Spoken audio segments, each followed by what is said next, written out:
It's over! April, it's over. Finally. Oh my god, what a strange month. Did anything good happen? I have no idea. Let's get some music rolling.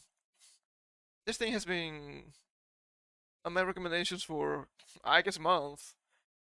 Because it's kind of a month old. Goes until the music with Grandma. Begging for 20 likes, come on. Come on. I can do better than that. I hope it's not too loud. It seems to be quite loud. That's not really that cozy of you.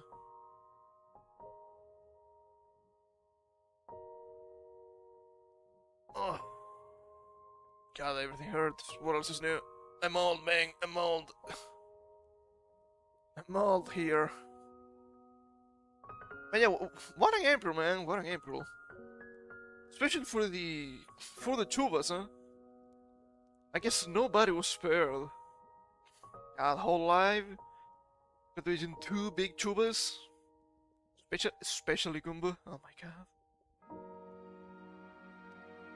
Apparently, which I don't really follow the match, you know, because I don't really care enough about them, but I guess I should mention that in passing. Neji Sanji, it's always Neji Sanji, it's always that bad. Doing a really rushed tradition of one of their talents, Ike. I guess they didn't like Ike. Maybe he was not a good Ike. This is not Fire Emblem after all. Apparently, who else was it? Mother's leaving V Shoujo? Seems to be amicable, but I don't really know. Also, big surprise, there was a huge debacle this past week with some indie stuff. Oh my god, they're so evil! Well, you have to understand. Did you know that there are a lot of women? Did you know there are a lot of young women? Yeah, that's gonna happen. That's going to happen. But it's May already. And since it's May, apparently we have a bunch of good news. Wow, so refreshing. So, since we're talking about tubers, let's get to the tuber stuff. Where's my browser? Oh my god, I think I'm blind half of the time. I have so many sources here. And it could be even worse, okay? Do not give me that. There we go. Oh man, it's looking good. Face Connect is winning, apparently. They have new invaders, which are a bunch of people friends. They're never gonna beat the allegations.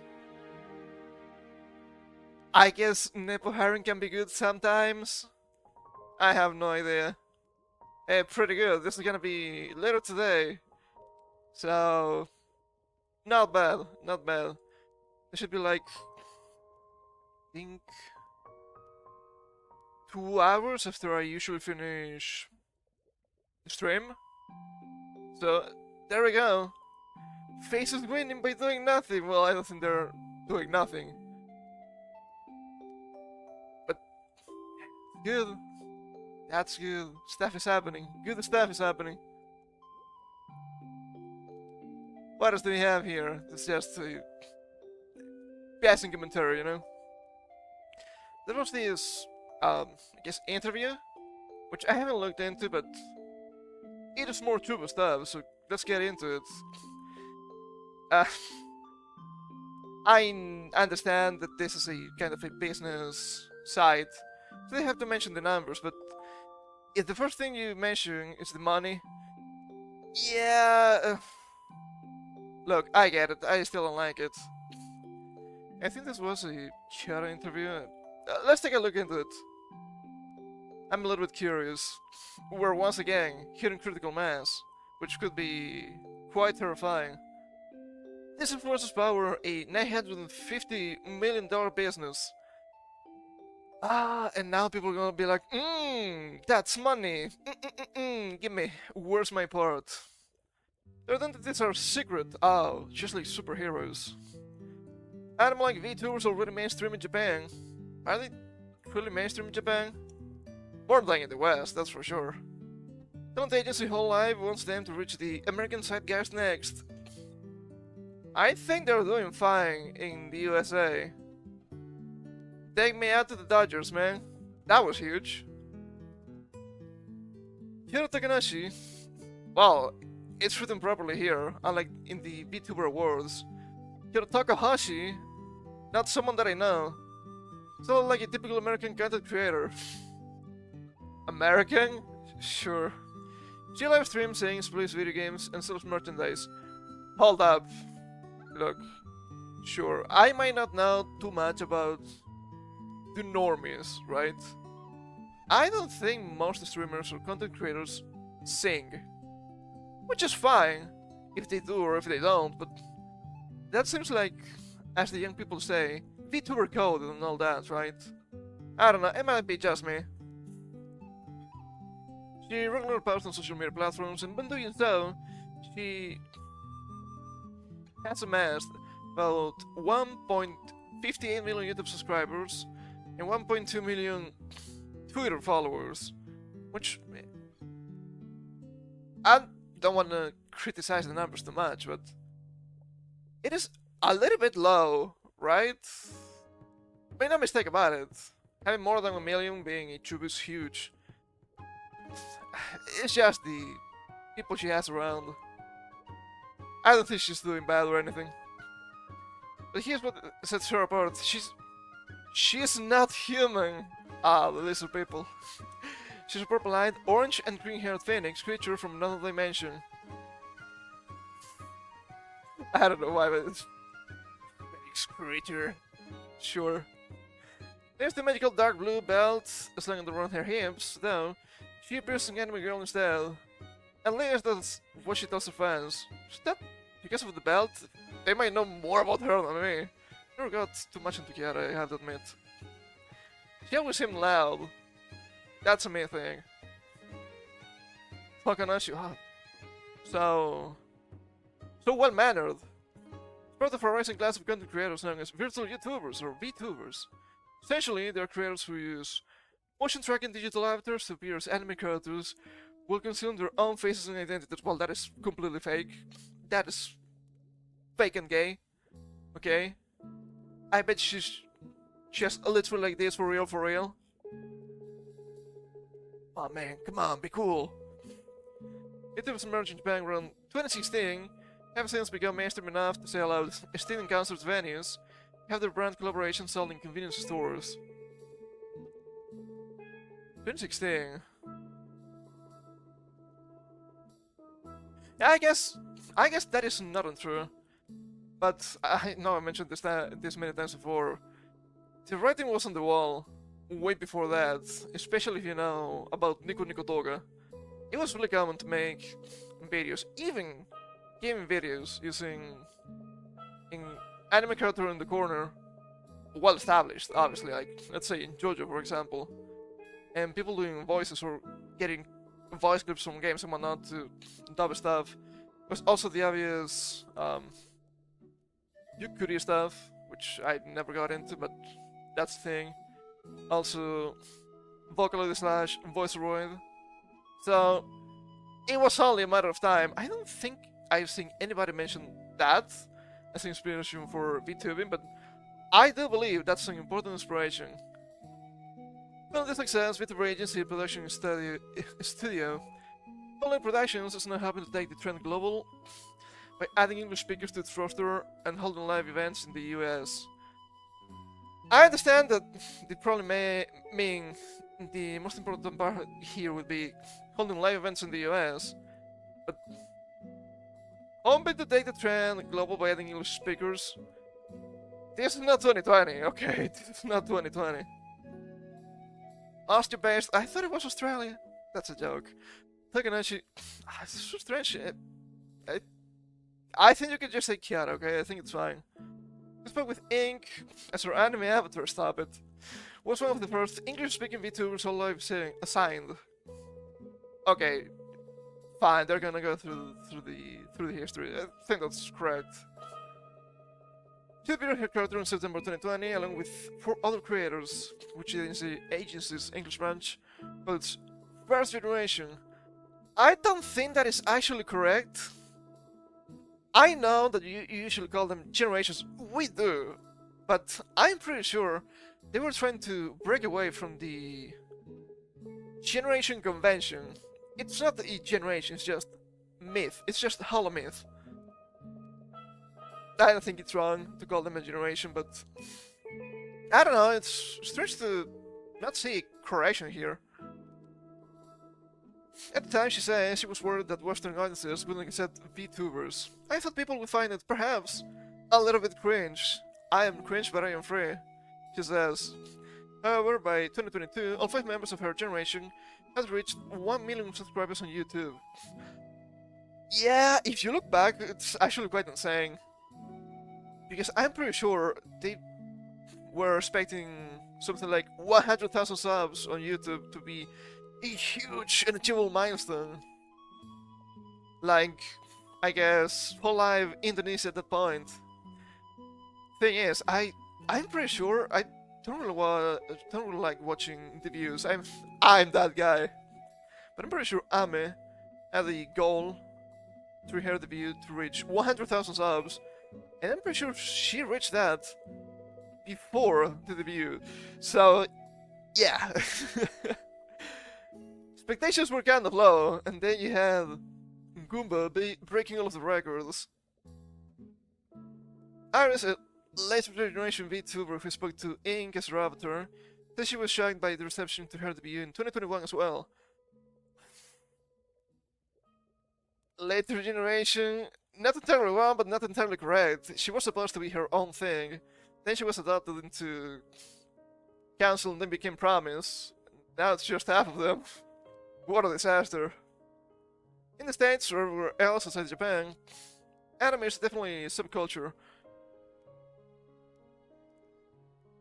Not wrong, but I think she's... words? What do they mean? She's underestimating Latin America, right?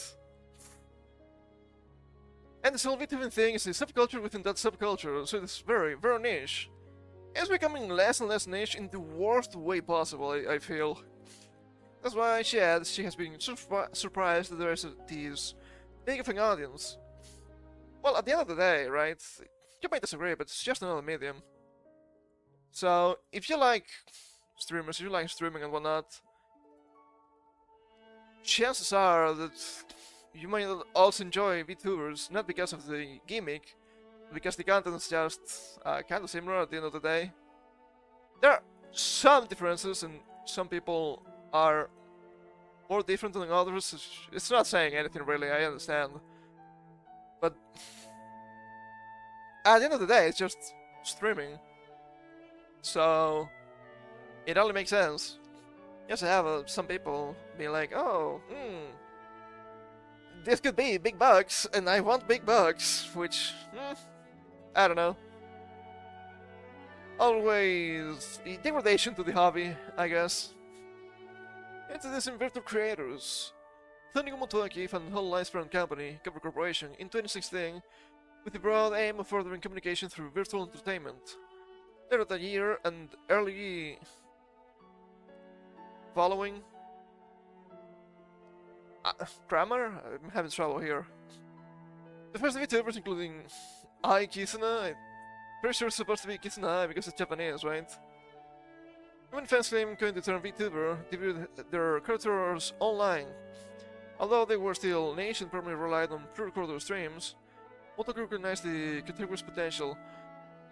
If you're talking about Kizuna, it was not pre-recorded streams, they were just videos.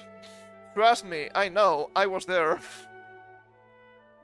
Cover debuted its first virtual creator, the brown-haired, brown-eyed Tokino Sora, in 2017. Interview facilitated by a translator, Motoaki, who is now CEO of Cover, tells Inc. that Sora served as a prototype for his business model. She was the testing ground for us to see if a business with virtual live streamers would work at all in the first place, he says. Well, I guess so. After only 6 months, Sora had amassed more than 100,000 subscribers on YouTube. Current informational fan site, vtuber wiki. Is that correct? I feel like that wiki is kind of wrong a bunch of times. I guess this should be correct. Following the successful test run, Cover decided to go all in on VTubers, holding auditions for new creators, developing an augmented reality application capable of tracking facial and body movements in real time, and spinning her out as its VTuber agency and production studio. Alive now boasts 92 active VTubers. 92, what is this? Ninjas Angie, stop it. With more than 90 million total YouTube subscribers, there's gonna be a lot of overlap. But yes, it's not small. According to the company spokesperson, the spokesperson said, makes it the largest multi-channel network in the industry. Bigger than Ninja Sanji, I can't believe it. Ninja Sanji. They keep voting people out, see what happens, if something stinks, and a lot of them just don't have big numbers. Because they don't really have the support from the company. Make no mistake about it. Also, when you release like a billion tubers in a single year, yeah, you're spreading yourself to the thing. No wonder people call Ninja Sanji a black company. Any color and they chose black. I love when people say that. It's just so funny. According to Yago, more than half of the income the agency's creators make comes from merchandising. Unlike other companies, just 2% at best. But because VTubers are essentially characters, Yago says that Cover has an additional stream of revenue, licensing, which makes sense. Makes a lot of sense. Or characters can show up inside of another game, or they can show up on the package of a food item, he says. Side of another game. Okay. Hands up. How many started playing gacha games because of How Live? You can't say it because I don't have hand tracking, but I'm... yeah. Holding my hand really high. That was Valkyrie Connect. I don't think the game is that good. But it has all live characters, it can't be that bad. Also, Azure Lame, back in the day. A lot of people enjoy that one. And probably a bunch of stuff I'm missing. They created the company with 90 million yen, nearly 132,000 USD, which is not a whole lot. We were talking about companies. In capital, according to the company's website, in 2023 he took over public on Tokyo Stock Exchange. 2023? I thought that was 2024. Huh. Maybe I was wrong. It has market capitalization of nearly 136 billion yen, upwards of 950 million USD. So, okay, when they mentioned the industry, they just mentioned Cover. Okay. That's a little bit scary. We've criticized many times the company going public being a probably not good for the status quo of how the company worked. It appears that they're pushing for more idol-like stuff because big investors are actually idol companies, which makes sense, but now you understand why the perhaps least idol-like or just normal streamers might be leaving the company. That makes sense. I don't think Cover's going to eat shit and die. But if you like those tubers, yeah, it is a struggle, man. It is a struggle. Was making about 30.17 billion yen, or over 211 million USD in revenue last year. This year Cover's predicting a revenue of over 294 million USD. Maybe. I know they're planning like big events in the West, right? So I guess that can happen. Bringing VTuber stateside. They having so much success in Japan. Yago says, it was clear to us that this would be something that the rest of the world would be interested in too. To test that theory, Cover began to translate its Japanese content to English. And then got many good reactions, he says. He decided to create an English-speaking Hololive branch, a US-based cover subsidiary. Okay. There's a little bit more to that, right? Because you have Clippers, you have ID, which some of them spoke English, some of them... I'm sorry, but... Bonus English is still scuffed. She tried, so it's fine. You also had Coco, who spoke English. And aside from that, some people have heavily criticized the US-based cover subsidiary because it's California, and you know what happens with California. Everything goes to shit. The secure generation debuted 5 years ago. Excuse you, 4.5. Closer to 5, I guess. The English range has grown to include almost 40 VTubers. 40? Is that many? I don't think that's correct. Still, VTubers are nowhere near as commonplace in the US as they're in Japan. Yango says that to make that happen, Hololive is utilizing a three-pronged approach. And there's no more information, so I guess we'll never know. Wait for the prong, it's gonna get your ass.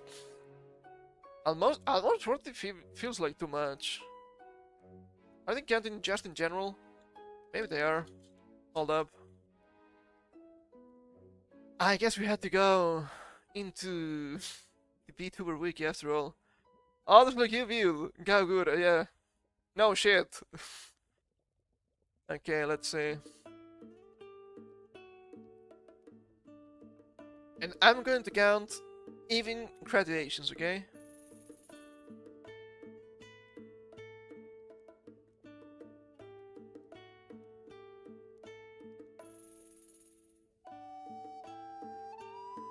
Hold up.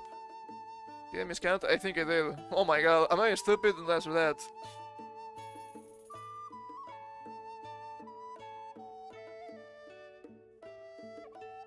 I'm counting 20. I'm counting 20 here. So we have 5 from Myth. We have Project Hope. Iris, right? We have 5 from Council. You have to have Promise here. So that, at best, doubling that would be 25. We have Advent, another 5. And we have 4 from Justice. I don't think Pre-Glass or Fallout Glow are supposed to be English. Hold up, are they counting Holstars? I think that would make sense. Hold up. I completely forgot about them. And I'm not the only one. That would be 12 more. That would be 32. 32 close to 40? Sure. Sure, I guess I will allow it. I guess I will allow it. Some people don't like when you do that. Some people don't like when you do that. But, to be fair, the organization is a little bit strange, right? Because it's supposed to be Hololive, but it's not Hololive, it's really Hololive. Because you have Hololive, VTuber branch, and you have Hololive Corporation. It is a mess. It is just truly a mess. So yeah, I get it, I understand. Okay, that's pretty neutral article overall. Doesn't have to be extremely wrong, but I'm a little bit fearful, I have to admit. With so many VTuber-related articles coming out recently. We just read last week the one with Suise. You know what happens when things become mainstream? They usually just go to shit, which I don't like it. Did you know that I actually enjoy my hobbies? Wow, what a concept, I know, right? But oh well. Speaking of things that keep going to shit, let's talk about Polygon a little bit, shall we? Gonna move from the tubers to more general stuff. We have a bunch of video game shit today, and a bunch of just things. Polygon sold to game brand owner Valnet. Polygon is dead. All hail Polygon. Those that are being laid off or will no longer be with the publication. There was a massive exodus, I suppose. Well, that would imply it was voluntary, but yeah, they fired a bunch of people. Hell yeah. Polygon has been trashed for a long time. Make no mistake about it. Game rant is not good anyway. So them becoming part of Valnet, it's not great, but it shows that the games genres industry is collapsing, and it only makes sense, right? Polygon, the Verge sister site.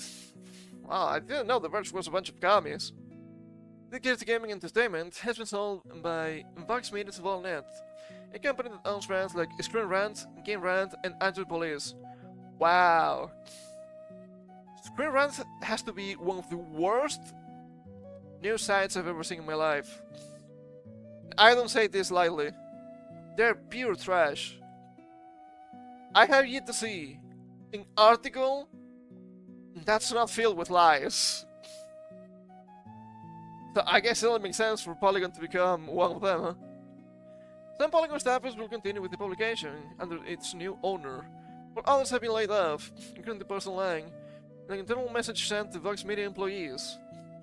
Polygon owns more than 27 different brands that cover areas like entertainment, gaming, sports, and travel. A recent report from The Rub includes one former contributor to the site under Valnet's purview. Streaming conditions as almost fit shop level. Yeah, I can't believe that one. I guess that also explains the low quality, but at the same time, why bother with anything? Well, yes, they try hate clicks mainly. I don't remember, guys. I don't know how many years. This was before COVID, so you know I'm old. But I do remember some Dragon Ball YouTubers clowning heavily on Screen Rant, especially Geekdom. I haven't watched that guy in God forever. But they had a bunch of Dragon Ball related articles. It's not that it was wrong because they only watched the dubbed version or whatever. I saw some stuff that was pure lies, pure fan fiction, and was like, but I've seen the anime a bunch of times. I've read the manga a bunch of times. The fuck are you talking about? What is this? So yeah, it is really bad. So at the end of the day, I can only say it's purely hate clicks, and I guess I'm also falling for the band because I clicked on The Verge. That's not a hate click or anything. Should have been unarchived perhaps.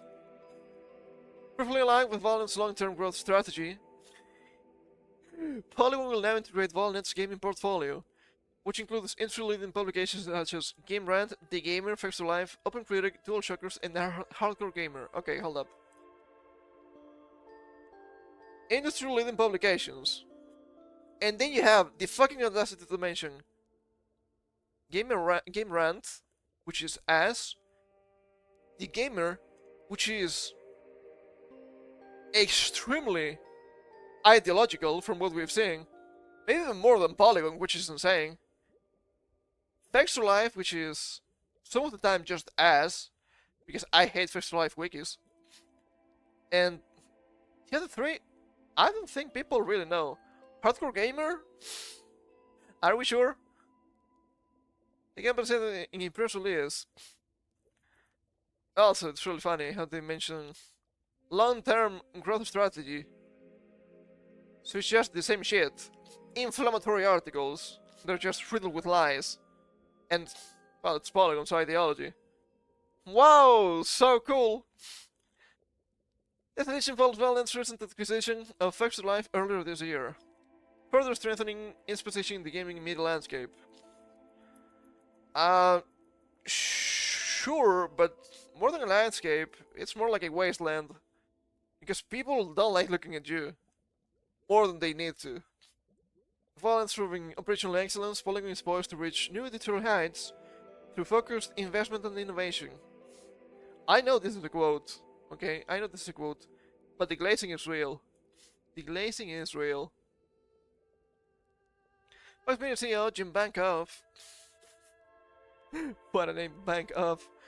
Saying a statement that this transaction will enable us to focus our energies and investment resources In other priority areas of growth across our portfolio of iconic digital publications and audio/video programming, will enable Valnet to grow their leadership and authority in the game information category. It is quite insane that they say this. Okay, first of all, iconic digital publications, by the way. I would say more like infamous.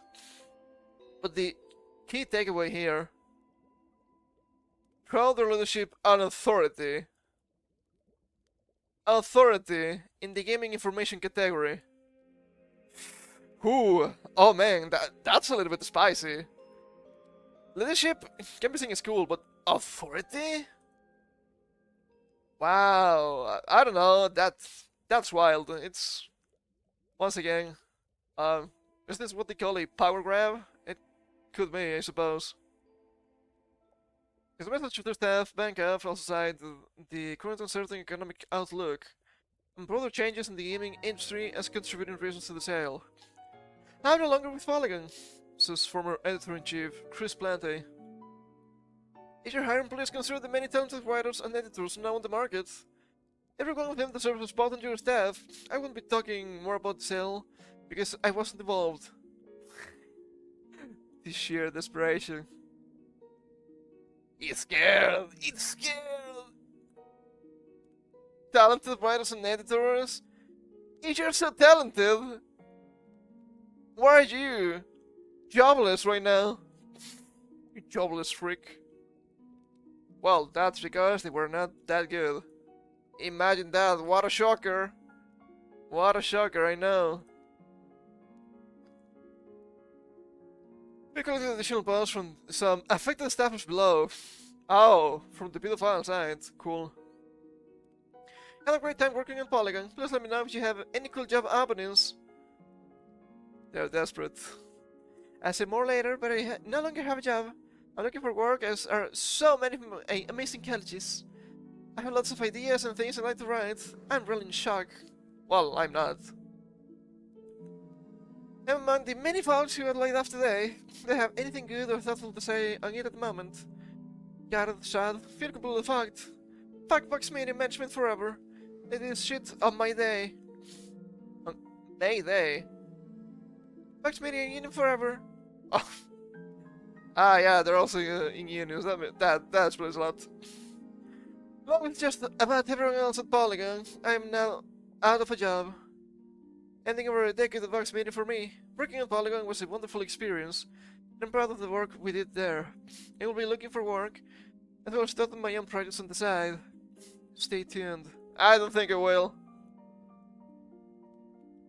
I was just thinking earlier this week, man, I love my job and I'm so excited to jump into the summer blockbuster season. And now I don't have my job, so smiley face. Apparently I'm out of a job. I really can't complain too much. Polygon was a great place to work for the last decade plus. But if anyone's hiring, please reach out.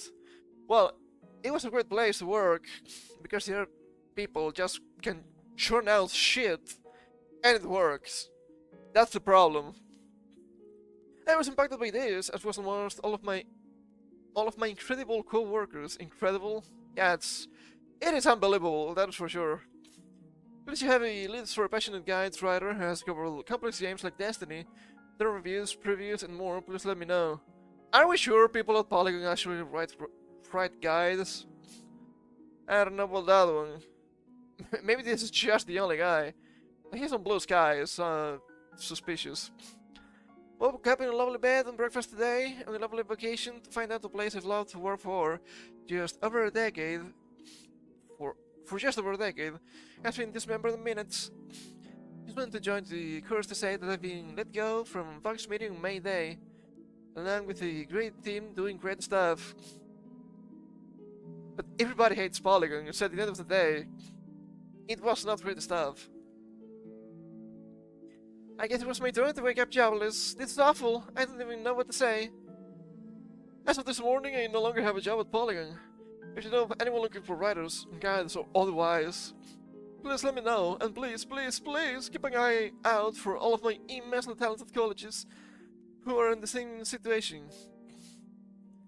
I'm no longer with Polygon, my home for nearly 13 years. I am proud of what my colleagues and I have accomplished over that period. I am especially proud of the role the Vox Media Union and whatever this is, I have no idea. Spreading it all, organized, now, immediately available for hire. Shall we take a look at the comments? Ah, they're on the side.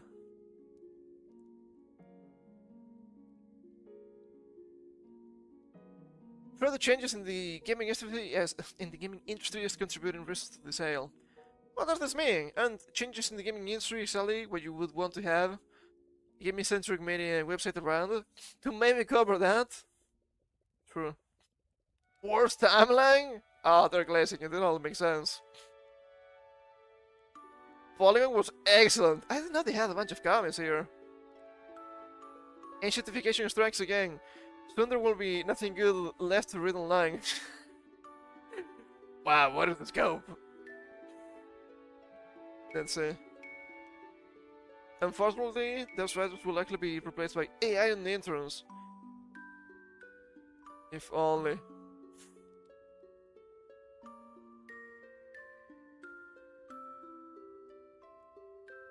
Should we be worried about The Verge? I hope you are. We're coming for you. This is insane. Screenrun is most sincerely clickbait nonsense, so this bodes well. Well, just like Polygon, well, they're rage bait.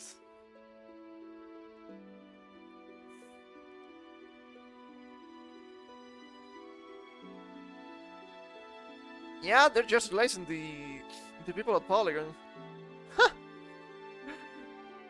God, I know this was bad, but I didn't know this site was that bad. Maybe they actually had detractors, but they were, I don't know, policed a little bit. I think that makes sense. That happens a lot, actually. So, not really surprising. Oh, man. Well, it shouldn't die, Polygon. You won't be missed. You won't be missed. Absolutely not. What do they have here? Yeah, oh yeah. This might be actually... This could be good. This could be good. GTA 6 delayed until May 2026. Oh no. Oh no, how could this happen to us? Which is actually really interesting. I don't think they're gonna mention anything like that in the article, but let me tell you. Companies were waiting for GTA 6 to push the price to $100. Now they will have to wait more or push the price tag on their own, which is also good. Let them eat shit and die. GTA 6 is one of the most eagerly awaited releases of all time. It's been delayed until May 2026.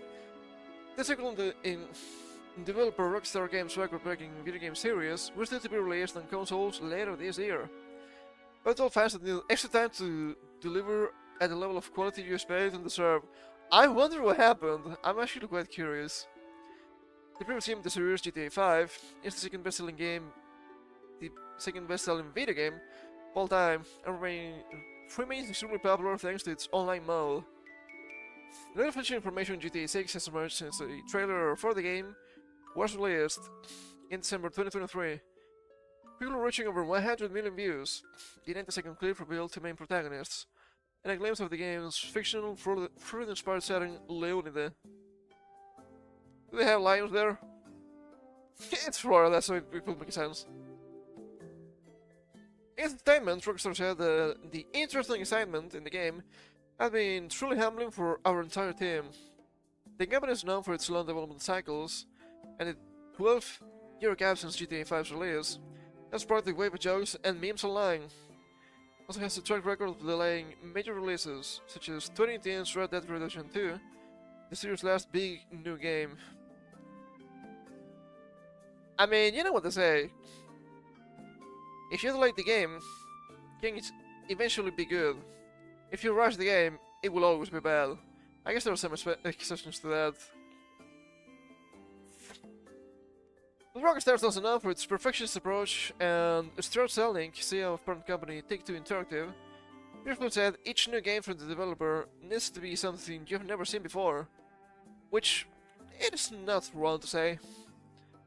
You want new stuff and you want unique stuff to draw people in. Let me take a sip here. So I say where they come from. Getting impatient at this point. Where's this guy? Hot gamer, dude. Are we sure this guy is hot? How's the temperature? We're gonna know. Here's what the delay has done the hard with fans such as Tieng Kiwande? 27. The name is too ethnic for me. I'm absolutely furious right now, he tells UFC Newsbeat. This fire flowing through my body right now. GTA 6 will only be available on PS5 and Xbox at launch. Many owners of older consoles will need to upgrade to play it. Just wait for PS6 at this point, right? Surely will be good. Sony and Microsoft recently announced price increases for both machines. This year I literally got a job just to save up to get the PS5, says Diane? Isn't Diane a woman name? It's not right now. Although he praises Rockstar for making amazing and complex games, 12-year wait is getting too much for him. I'm getting really impatient at this point, he says. Play something else. There are a billion different games you could be playing, okay? There are a bunch of games that I enjoy that died more than 15 years ago. You will be fine, okay? You will be fine. When GTA 5 came out, I was in school, I was a teenager. I'm gonna start having kids soon. I don't even have time to play GTA 6 when it comes out. Oh no! I cannot play video games because I have kids. Don't let me go back to that article, okay?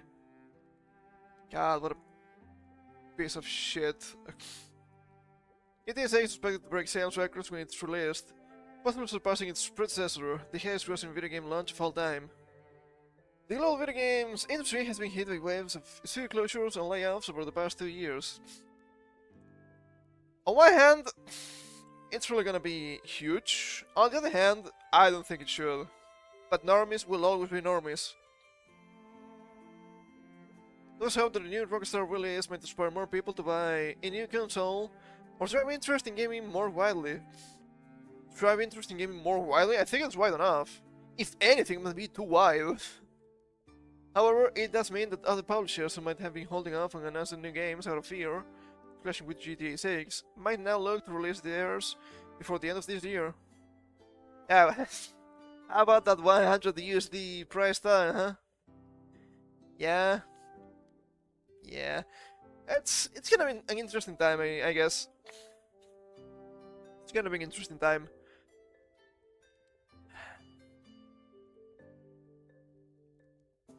Yeah, stuff like this, right? I'm absolutely furious right now. Just because you have to wait, what, until next year? When people tell you gamers are entitled, they mean shit like this. And I don't think this is most people, but apparently this is most normies. I don't know. I don't know if the guy's a normie. But with the shit he's saying, he seems like a normie to me. You will be fine, okay? You will be fine. And speaking of the price increases, let's go to this tweet from GameStop and other from Microsoft. As of May 1st, we have adjusted the recommended retailer pricing for our consoles and controllers worldwide. We expect to adjust the pricing of some of our new first-party games starting this holiday season to $79.99. The floodgates are open. We understand that these changes are challenging, and they were made with careful consideration given market conditions and the rising cost of development. Looking ahead, we continue to focus on offering more ways to play more games across in-screen and ensuring value for Xbox players, which this is just going to kill them. Xbox was not doing great. Now it's gonna be doing even worse. Look at this. Series X, 512. 380 from 300. 1 terabyte. 430 from 350. It's an $80 increase. And you expect to, I don't know, stay afloat with it? Good luck. There's X Digital 550 from 450. That's $100. People were not buying them before. You expect them to buy them after? This X 600 from 500.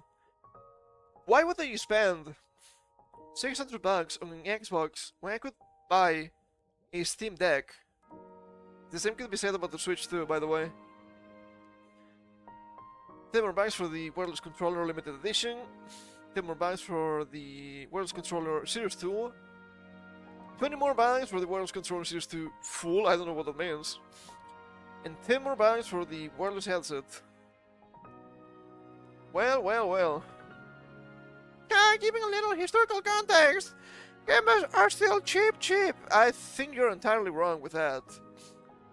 Because it's not about the price of games. It's not just about the price of games.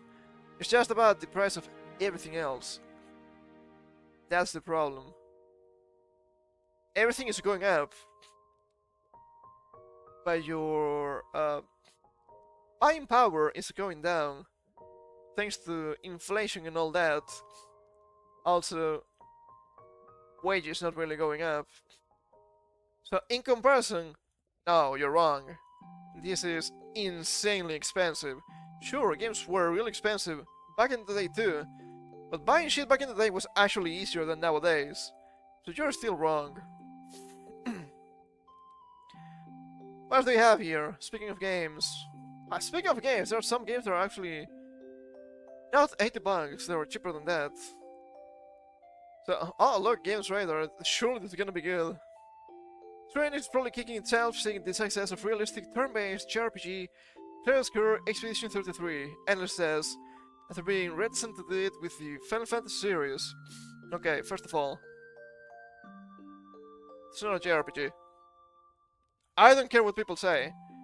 It's not a JRPG, and it will never be a JRPG. Because the game is fucking French.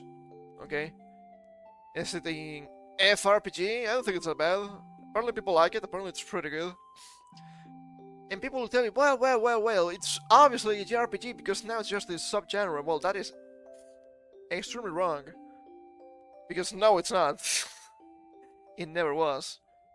But it's similar to other JRPG games. Yeah, I know, but it's also really different to other JRPG games. When you say JRPG, funny enough, the first thing I think about is not Final Fantasy or all the school Final Fantasy. It's not Dragon Quest. It's not Persona. It's Telltale games, and they're not turn-based. Yet they're still JRPGs. So stop it. Get some help. It was Final Fantasy fans from the late 90s, early 2000s, when the ideal version of a JRPG should look like. It was something like this.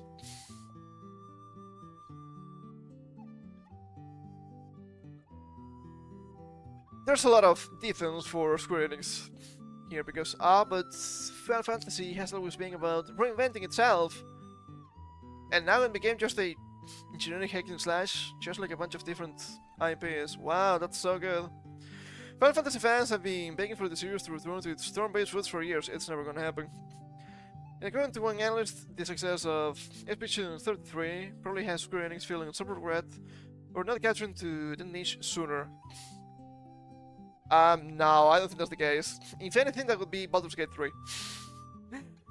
The biggest factors in Expedition 33's success are its lovable characters, great combat, and relatively low $50 price tag. A result of Linear Analytics tells GamesIndustry.biz. He adds that there was also an opening for a modern, realistic-looking JRPG with a traditional battle system. Square Enix was reticent to do it with the Final Fantasy series.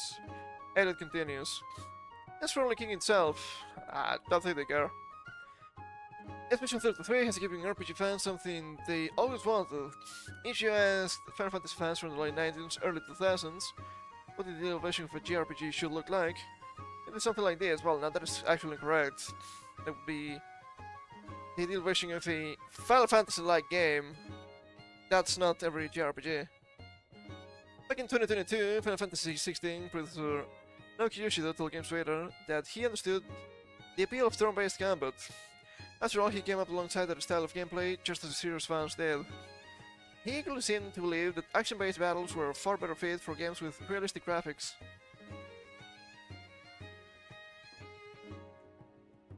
What? What are you talking about? Okay. It might be too niche for a bunch of people, but that even the Japanese are ignoring the games, it's actually pissing me off.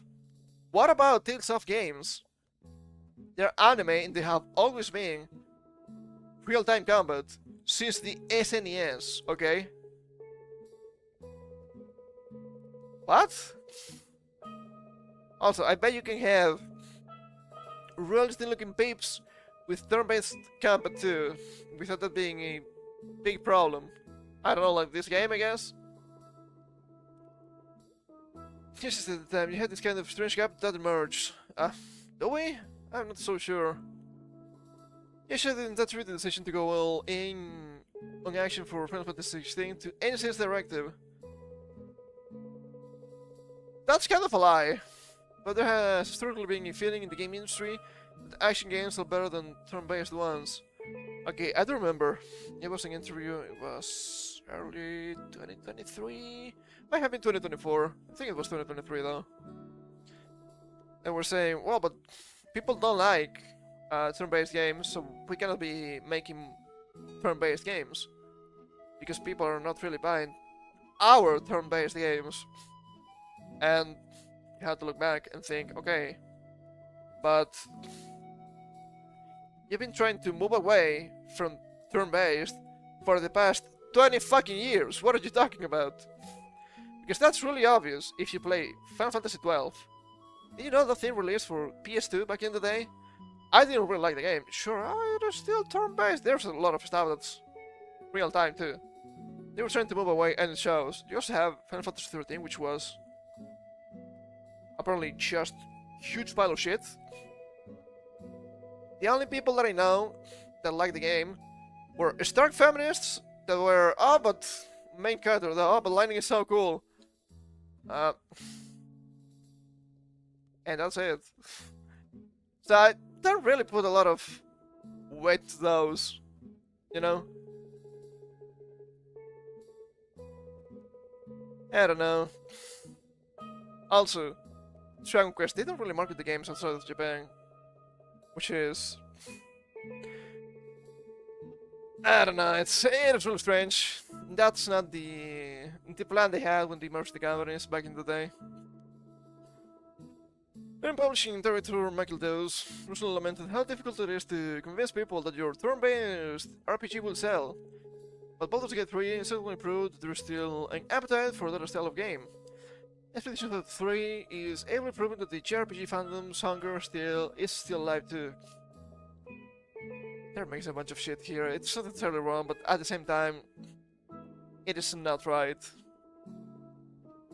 According to Allied Expedition 33 sales, are measuring up more than favorably against Metaphor Fantasy, the biggest turn-based JRPG in recent memory, which is actually Japanese because it's from Atlus. The game offers its own lessons on the power of old-school combat. One of the main selling points of a turn-based battle system is the fact that players can take their time to think about the action they should take, and they in turn receive appropriate feedback based on those choices. Metaphor's lead battle planner Kenichi Goto told Games Radar earlier this year. And the games where you make one wrong move and everything's lost offer their own kind of thrill. Yeah, that can be really nerve-wracking. Oh, but you can just level up! You can say that about a lot of games. I said before and I'll say it again. I hope the success of all these games helps to prove that there is, indeed, a market for turn-based RPGs, and not a niche one. I'm as desperate as anyone for Final Fantasy to return to its root. It's never going to happen. But in the meantime, there are still excellent games like Expedition 33 to fill the void. And yeah, people are obviously praising this game because it's not extremely expensive. It's not $80, just what, 50? Which is reasonable. It is a reasonable price. So that's pretty good. Also, not only that, but people have been praising a bunch of quote-unquote cheaper games. I don't think they're actually cheap. I just think the price is reasonable for new games because they're actually good games and they're not extremely expensive, like the Oblivion remaster or remake. That's also like what, $50? And some people have said that it's pretty much what the game should be. So, thumbs up. I don't really know too much about the Elder Scrolls or anything, but yeah, that makes sense. And they could probably get away with the game being more expensive, but they didn't. Maybe that's not a nothing more than a marketing strategy, I guess. Let's say the comments. I don't understand why people are so obsessed with this. It looks like Forspoken 2. I don't think that is true. Also, wasn't Forspoken extremely expensive too, even though it was a piece of shit game? Speculation against the news. No, there aren't. Final Fantasy bears trademark is perpetual reinvention, and a huge number of fans don't mind the switching away from turn-based. I've seen these types. They will tell you. I never liked how Final Fantasy was a turn-based game. Well, yeah, that means that you didn't like Final Fantasy. Because you wanted a different game, and then it became a different game, so congratulations, I guess it worked. Also, a number of fans don't mind the switching away from turn-based. And here, there's a conflation of two different ideas. Because you have fans of the genre, like myself, and you have fans of the label that will eat everything they release. Oh, but it's Final Fantasy, it's in the name, it has to be good. I don't know about that one. Bunch of dislikes here, what the hell? Disagree, Square Enix games sell more than 1 million units. And spend more marketing than these games' entire budget. Well, no shit, this guy came out of nowhere. That's why it's newsworthy. People disliking Final Fantasy VII Remake, which makes sense.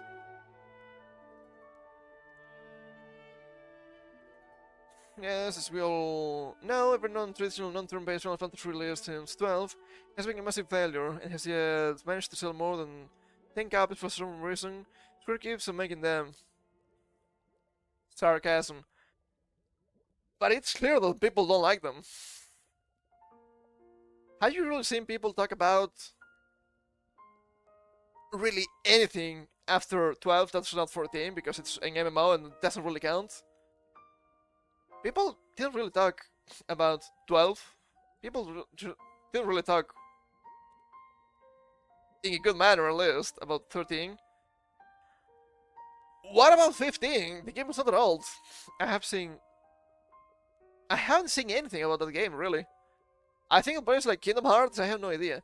What about Final Fantasy 16? It had a lot of criticism, and not a lot of people praising it.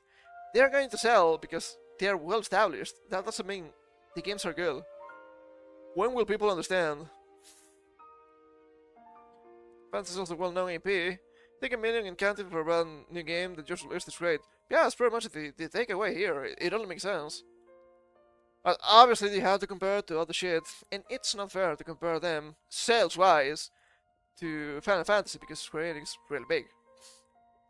I just don't get it. I do appreciate that they keep releasing more turn-based stuff. I don't know if the game is good or anything.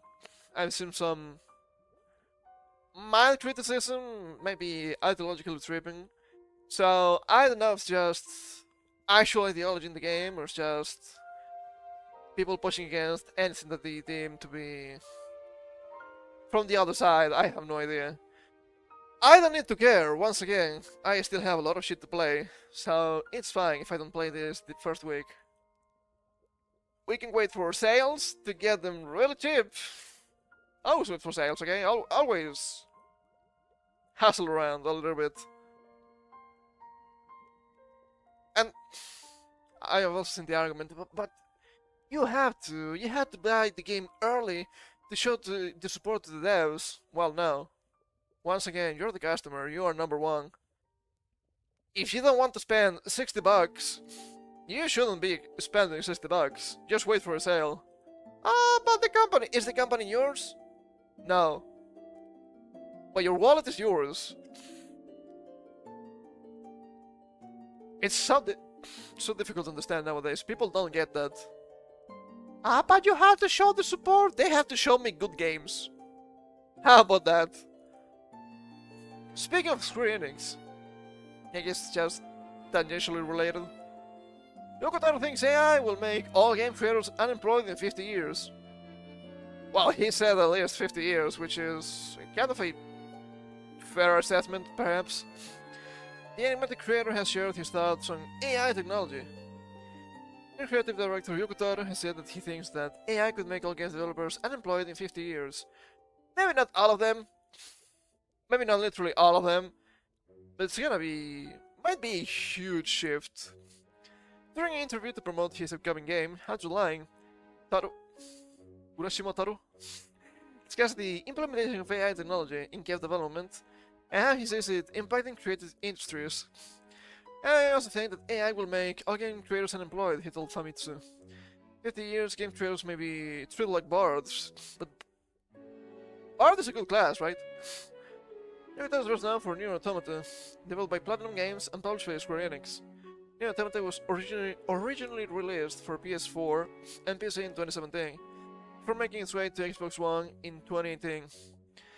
This version of the game was released in October 2022, and the new custom is exclusive to that port. I hate when they do that. I think that in the near future we'll move from an era where we had to imitate the style of our favorite creators to an era where we can have our favorite scenarios generated, he continued. AI will determine the preferences of users, skillfully generating route ranges that they will want to read, and the recommendation capabilities will continue to improve. Recommendation capability? I don't really know what he means by this. Might be a strange translation, which... fair. Kingdom Come Deliverance 2 director Daniel Vavra. Funny that they mention him here. And this was not planned, this is not pre-read. Personally said that he hopes AI helps speed up the process of making games, because he has more ideas than I have time. I understand what he's trying to say. On the other hand, if you don't invest enough time, even if you're using AI, you might just be releasing slop.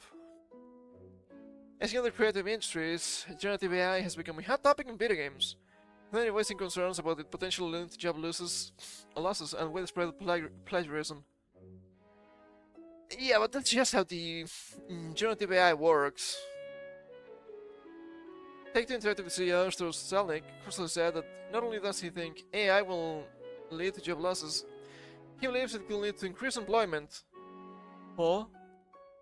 Even if that's the case, that still seems bad. I'm just saying how bloated some of these game companies are. How just seeing the credits for Assassin's Creed Shadows? It's literally more than 2 hours. He also said that he couldn't think of any new guardrails that might be required to protect developers.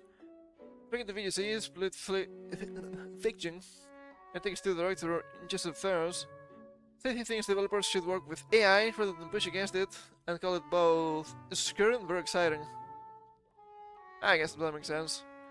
I think there was a tweet from the Punk Mag itself, mentioning stuff like, what he actually meant was that instead of having a bunch of devs, you have a bunch of creatives working with AI.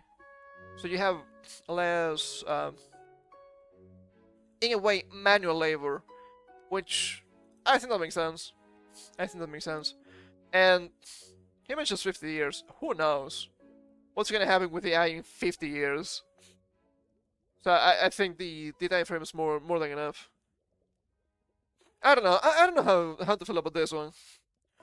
On one hand, I understand that it's inevitable, because that's how it works. But on the other hand, I don't know if it's gonna be good for us. You know what I'm saying? I don't know. It's just strange. One of those cases that we have to wait and see what happens. But for some things, We didn't have to wait and see, because we were right all along. Speaking of, Kingdom Come Deliverance 2. Kingdom Come Deliverance 2 director says they've self-censored to avoid outrage from oversensitive people, hired consultants for every group. But I thought this didn't happen. I thought the guy said he made the game he wanted to make. Huh. Cesspit of hatred and lies, after all. Vindicated once again. Pure insanity. Straight from the horse's mouth, Kingdom Come Deliverance Series director Daniel Vapor has confirmed that in seeking to avoid offending oversensitive audiences, the game's dev team and Warhorse Studios sought to the advice of very sensitivity consultants to help them self-censor their work. I can only call you weak and pathetic because you're censoring yourself. Because, oh, these sensitive audiences. If you had to censor yourself, it was not your audience to begin with. How is that so difficult to understand? Mara, who not only helped found the Warhorse Studios, but also serves as its current creative director, provided this insight into the recently released second entry's development process during a recent appearance on the Insider podcast, as hosted in his native Czechoslovakia by noted local media reporters Thomas Jerzy and Michel Pour. What year is this? It hasn't been Czechoslovakia in a long time. You have Slovakia, and then you have the Czech Republic, which right now is just Czechia again. So, it's not the 90s, Grandpa.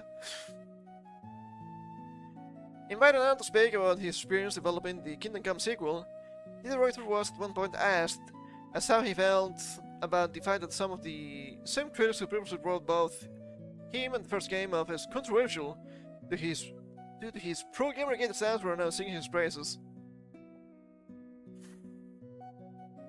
2014 never ended. Honestly, I don't really care. Bavra replied in turn. Her machine translation of the interviews auto-generated Czech YouTube subtitles provided by ChatGPT. We should have someone that actually understands the language. Checking if this is actually true in the original Czech language. Maybe you can buy... Is this an idiom? I'm having trouble parsing this. What you can buy bread with is money you earn. I was just being obtuse. So I can buy my conscience. I need anyone's approval to know what I can or can't think. Of course it's annoying, because it doesn't interfere with work. But that goes against the thing you did, doesn't it? For example, I want the political liberal Czech actor Andrzej Vecchi for role as King Sigismund in Kingdom Come Deliverance 2. And I was really worried he'd turn us down because someone would tell him what I'm supposedly like, he then recalled. But he took the role, he knew who I was. We showed up, I thought, okay, is there going to be a fight? Because he's known for being intense, but we actually got along well. Well, look at that, and after being professional, now that is strange. We haven't talked politics, not avoiding it, and that we didn't agree on everything. It was an intelligent debate. Good for you. I'm always afraid of that this stuff will hurt potential collaborations, Barbara admitted. It certainly makes personal relationships harder. Some people just can't handle it. I'm not like that. In fact, I think conservatives are more thick-skinned about this stuff than liberals. Oh, wow, can you say that? Those liberals will not like it. Maybe because they had to keep quiet for 20 years and are used to separating politics from work. Which should be the case in general. Liberals often act... unless your job is politics, obviously, right? Liberals often act like everyone should think the same way. And when they realize that's not the case, they can't handle it. I can't agree with that. On that note, Jerzy and Pour next asked Barbara if, through the development of Kingdom Come Deliverance 2, there were several moments where you thought, damn, now I've stepped over the line and it could actually hurt the business or complicate what I'm trying to do. In turn, he admitted, obviously. Threat of the Monkeys was hanging in the air for quite a while. I was really afraid They did dig those things up again. The stuff they pulled the first time. If it didn't work the first time, it shouldn't work the second. That's why back then, when the first game came out, they pulled out those controversies, right? That wasn't diverse enough. There wasn't enough black characters in it. So the critics were right, I suppose. Not the critics of the first game, but the critics of the second, being like, okay, but what is this guy doing here? In Middle Europe? Central Europe? However you wanna call it? That doesn't make a lot of sense. Also, apparently you cannot kill that guy. As of then, you know, I eventually re-engineered myself on the Czech internet. On Facebook. What a straight thing to say. I told myself, well, today we have automatic translators, right? So checking out my Facebook in English is no big deal anymore. It was only a matter of time before someone did that and started saying, whoa, this guy's a Trump supporter. He's against this and that, and he's writing these kinds of text. And honestly, I really thought that was a serious risk. I was actually ready for the possibility that I might get fired, because the company doesn't belong to me anymore. Ah, that's where you make a huge mistake. And I said to myself, I was prepared to accept that, because I'm not going to let this drag me down. What happened in the meantime is that things flipped so much that the other side started attacking us. Thinking I'm a leftist, or whatever else. So basically, for the very things we were worried we'd get slammed for by the left, we got just as hard hit, but from the right, because we had some things to respond to early criticism, but we did it in a historically accurate way. Apparently this is actually me fake and gay. That's not accurate at all, some people say. So, why are you lying to me? Why are you lying to me, Barbara? Do not lie to me. Well, look, the game is apolitical. It really doesn't try to send a message in that kind of ideological direction. Still, I did want to respond a bit to past criticism. So we added some elements that they claimed were totally normal, and we put them in, just as part of the world, but in a way they might realistically have appeared. And I suspected that the people demanding their stuff would actually like it. How stupid can you be? They don't care about the video game. They're just trying to push you around. So you had the correct ideas, and you have the correct content in the video game. They don't give a fuck about the video game at the end of the day. Because they were never going to play it. And we've seen this time and time again. So... Kakatana Hoga! You fell for it, fool!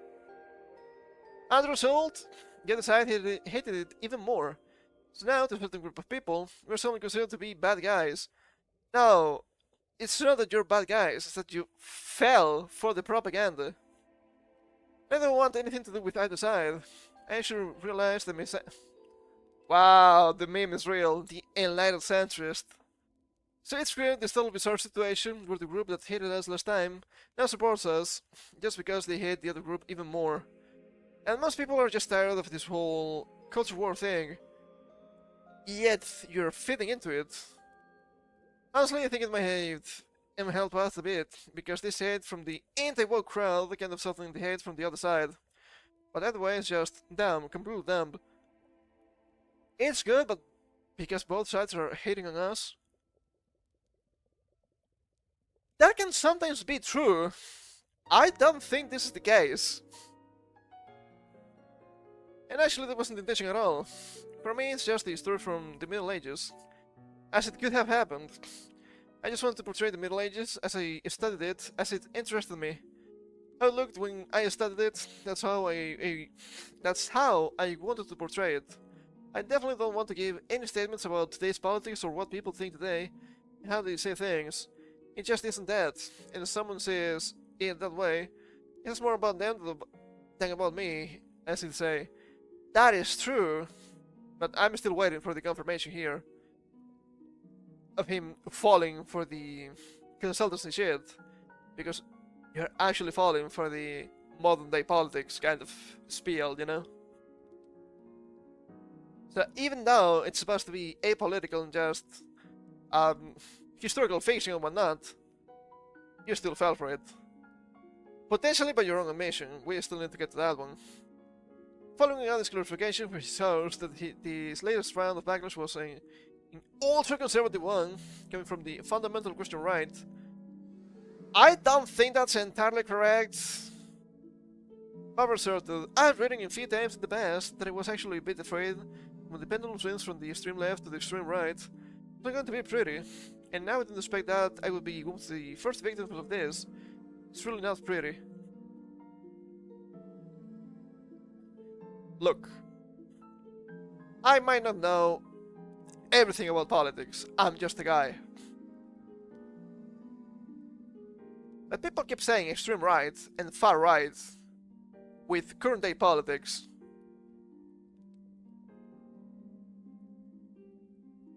I don't know how to tell you this, but the extreme right doesn't exist. Doesn't exist anymore. Because you see the people, they're supposed to be all evil far right, and they're just left-leaning from the 90s. I haven't seen, in my own fucking country, an actual right-wing party in the past 20 years. And they will tell you, oh, but everything is moving to the right, everything is moving to the left. Once again, do I have to mention the Orange Man? He's actually supportive of gay marriage and Obama wasn't? Wow! How many years was that? Not that many. Because you had Obama and then you had Orange Man. So now, they will tell you, oh, the far right. People fucking call me far right and Nazi, okay? And that couldn't be further from the truth. I'm sorry to tell you this. And sure, I can appreciate tradition and whatnot, but I'm not even religious. What are you talking about? Also, far right? Nazi? Yeah. I know. That's also an entire kind of worms on its own. These people are just as extreme, if I may put it politely. He described this particular side of his critics. And someone currently pointed out to me, these are not different people. They're the same people, just swinging with the pendulum to the other side. Some do. Literal and actual grifters. Like, it's just a little bit different now. It's funny how they started yelling me yesterday again that we don't have accessible churches, so I'm a Jew and a Satanist. And that's why I'm trampling on Christians, saying it's a Christian game. Well, no, apparently there's a really strange, West involving defending the Jews in a synagogue, which apparently that synagogue doesn't actually exist, or it didn't exist in that time, because it was... Look, I'm talking just about history, okay, but yeah, let's say that people didn't like Jews back then. I say, I'm in the game, I'm not a Christian, so it's not a Christian game. There's Christianity in it, because that's how it was back then. I'm depicting it as it was. I guess that makes sense. But at the same time, surely you could have some games that are not perhaps intended to be Christian, because the guys who made it weren't Christian, like old school Castlevania, but you cannot take away the religious part from it. It's an important, I guess, topic perhaps, part even. I'm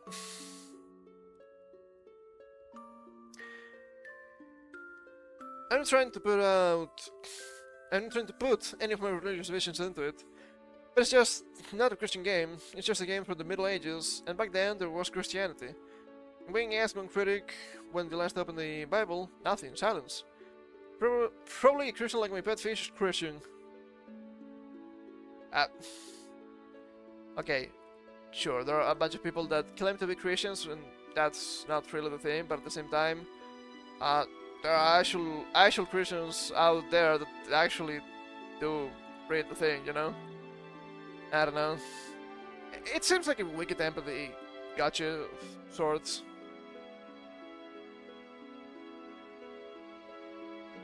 Sure. And certainly not unusual in this age of monetization, though Barbara still had more to say. Jersey and Poor liked the conclusion to the conversation behind the paywall of the official Inside the Podcast Patreon account. The relevant portion was eventually translated by a supposed Czech citizen and later shared, alongside an excerpt of the original audio, to the r/Kotaku in action with the community. Turing asked by his source if any of the game's various producers ever those? What do you mean? To interfere with the game's development in any way, especially given the age of culture wars. Barbara clarified, no, we were rather careful. They were interested in what we were doing, and we were informed. But they liked it, and didn't tell us what to add or remove, he recalled. Perhaps it was also like that, because we self-censored. Of course you self-censor. There are things you think really hard about, how you portray them, because in this age of oversensitive people, here, you might be claiming they didn't actually have you change anything, but you actually changed stuff that was meant to be, because you self-censored. So what the hell? As if he could provide an example of the self-censorship, the director stated, we verified everything with different consultants to make sure that no one will complain if we portray anyone differently than it should be. For every religion, for every minority, for every group of people, we had consultants we sent our script to. Then we asked them whether we have something wrong in the script, Barbara noted. And things they said to us were cool. In the end, the game is better thanks to that, as they told us what to remove. So you actually remove the stuff from the consultancies. So this guy is still lying. Not only this guy fell for the consultancy meme, he's actually fucking lying when he says, but we didn't change anything, we didn't follow what they said about what we had to add or remove. But you're here telling me you actually did remove stuff because the consultants told you so. This fucking guy, dude. This fucking guy. Sure, this guy's a weak, soft man who tries to bond to everyone, while also hilariously trying to convince himself as a staff for being a centrist. Yeah, funny thing. Bunch of dislikes. More false equivalents. The mythical far right still aren't the ones who burn down stores, spray swastikas and murder people when company does something they don't approve of. Wow, he's still on to woke fascists? Harsh. Czechoslovakia has been a country for over 30 years now. That's what I was saying. This is not the 90s, okay? Oh my god. The pandering from the commies here. I'm needs to read up on some Marx, he'd probably find some resonance there. Marx fun, yeah, I can tell. Oh my god, there's a bunch of people saying stupid shit in the comment section. So at the end of the day, they actually fell for the consultancy meme. And they fucked up. Imagine that, man. Imagine that. Funny how that works.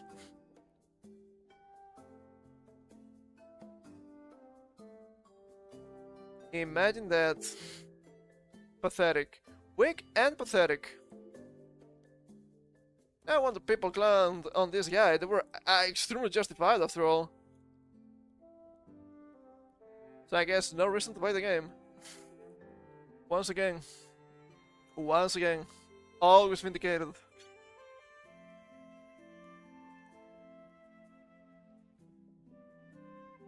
And since we're talking politics, just let's keep going, shall we?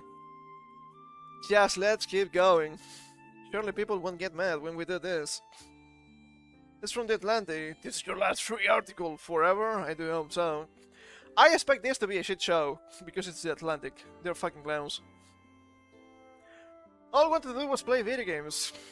Streamers such as Asmongold have more influence than ever. What are they really saying? Oh man. The representative Al Green of Texas started shouting and waving his cane around during Donald Trump's address to Congress last month. Pundits described the Democrat discussing interruption, pulling a stunt, or peacefully protesting. The three genders. In the ones of following alternative media, another term was being used. Melding. Okay, Grandpa. All is a blend of mad and bald. It's video gamer slang for getting so angry after suffering a loss that you pull your hair out. All over the world by watching Twitch, the streaming platform that is famous for turning video games into spectator sport. That has of late become an important forum for political commentary. I think the most popular Twitch streamers right now is a 35-year-old World of Warcraft expert who's made the name Asmongold and permanently streams under the handle Sakrar. It's kind of silly. And the day after Trump's congressional address, Asmongold kicked off his stream by telling his viewers he was excited to finish playing the new game Monster Hunter Wilds, and to saw through the fallout from Trump's speech.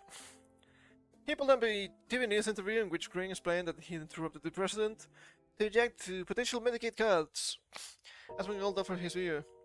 Interrupting Trump was tantamount to molding out, which makes people think you're a fucking retard. Where's the fucking line, though?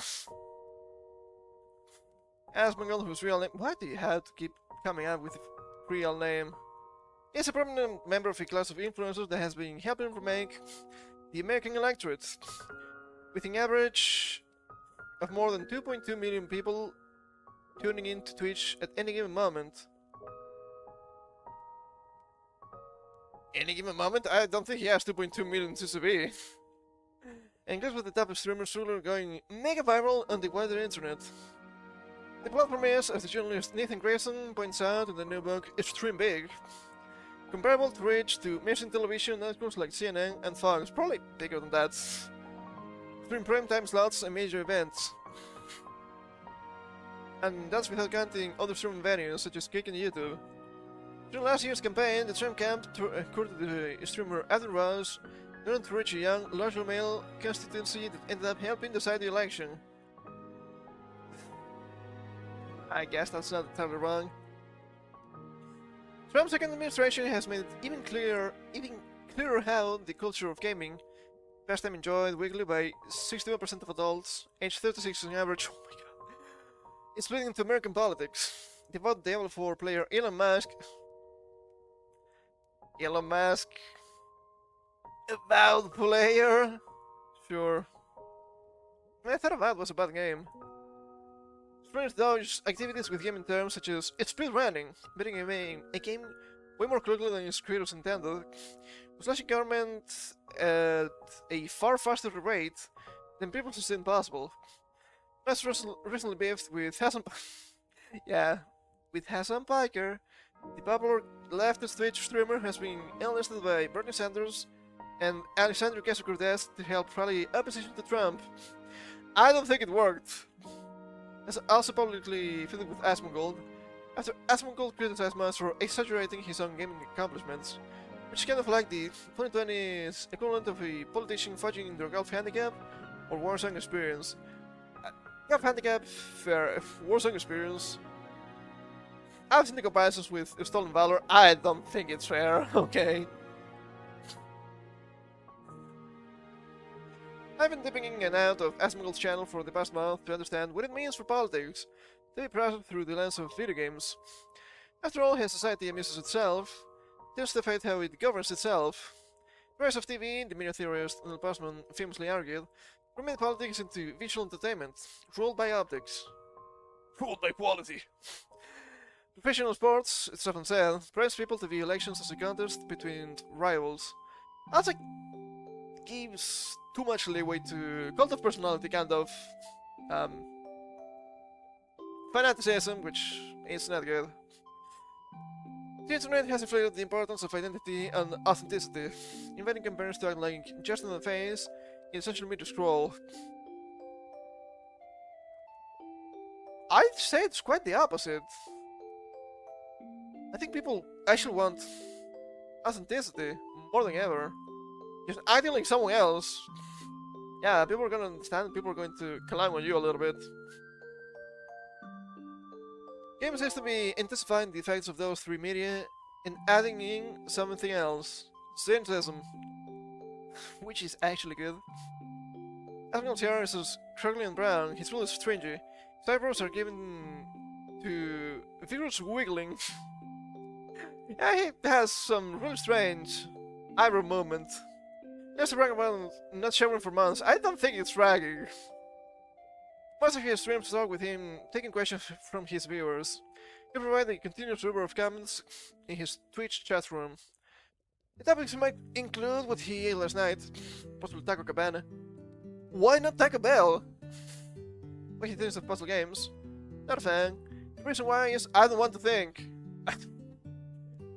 I kind of blame the guy. And whether he's ever going to stream from the White House, we'll see what happens. He then starts browsing the internet, sharing his screen with viewers while clicking among memes and news clips shared on Reddit and Twitter. He watches speeches and news segments in full, posting every so often to adding or let's go for like a bit of analysis. Isn't Asmongold really well known for making a 10-minute reaction into a 45-minute reaction? I think it's a little bit more than just a let's go, okay? I think he's actually doing good react content. What a strange thing to say, I know, but I think it's still fair.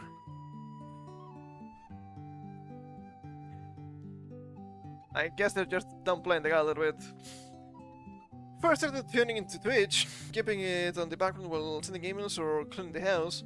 I wonder whether its practitioners were just updated versions of old media archetypes, such as the talk video host, football commentator, and news anchor. But Asmongold is less energetic and polished than those kinds of professionals. The feeling one gets is not watching him, but watching with him. That's why people like streaming. I sometimes felt a pang of nostalgia for middle school hangouts with friends. That's why people like streaming. A specific form of communication arises from a group of guys staring at the same screen. You murmur nonsense back and forth in an only Neanderthal manner. It's racketing irony. Pays less in thinking than reacting. He's playing the role of a body on the couch. That said, he's a body with a lot of opinions. Well, yeah, if you're gonna be content creator, you have to put in your own thing, obviously. Because why would I want to watch stuff if you're not going to add anything? And then now I have to wonder, how do people stand Hassan Biker? Commies. They're just commies. I wouldn't understand.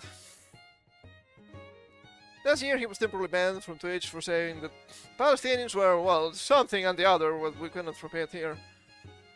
Was it last year? I guess it was late last year.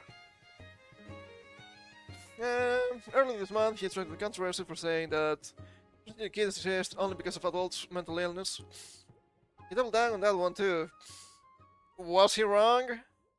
His style is far from the instrumency of provocateurs such as Candace Owens and Newsmax's Trump apologists. I don't know what this is. Name looks vaguely familiar. Say he's detached or Riley amused. He comes off like a burned-down tutor hired to translate current events into gamer speak for distracted teens.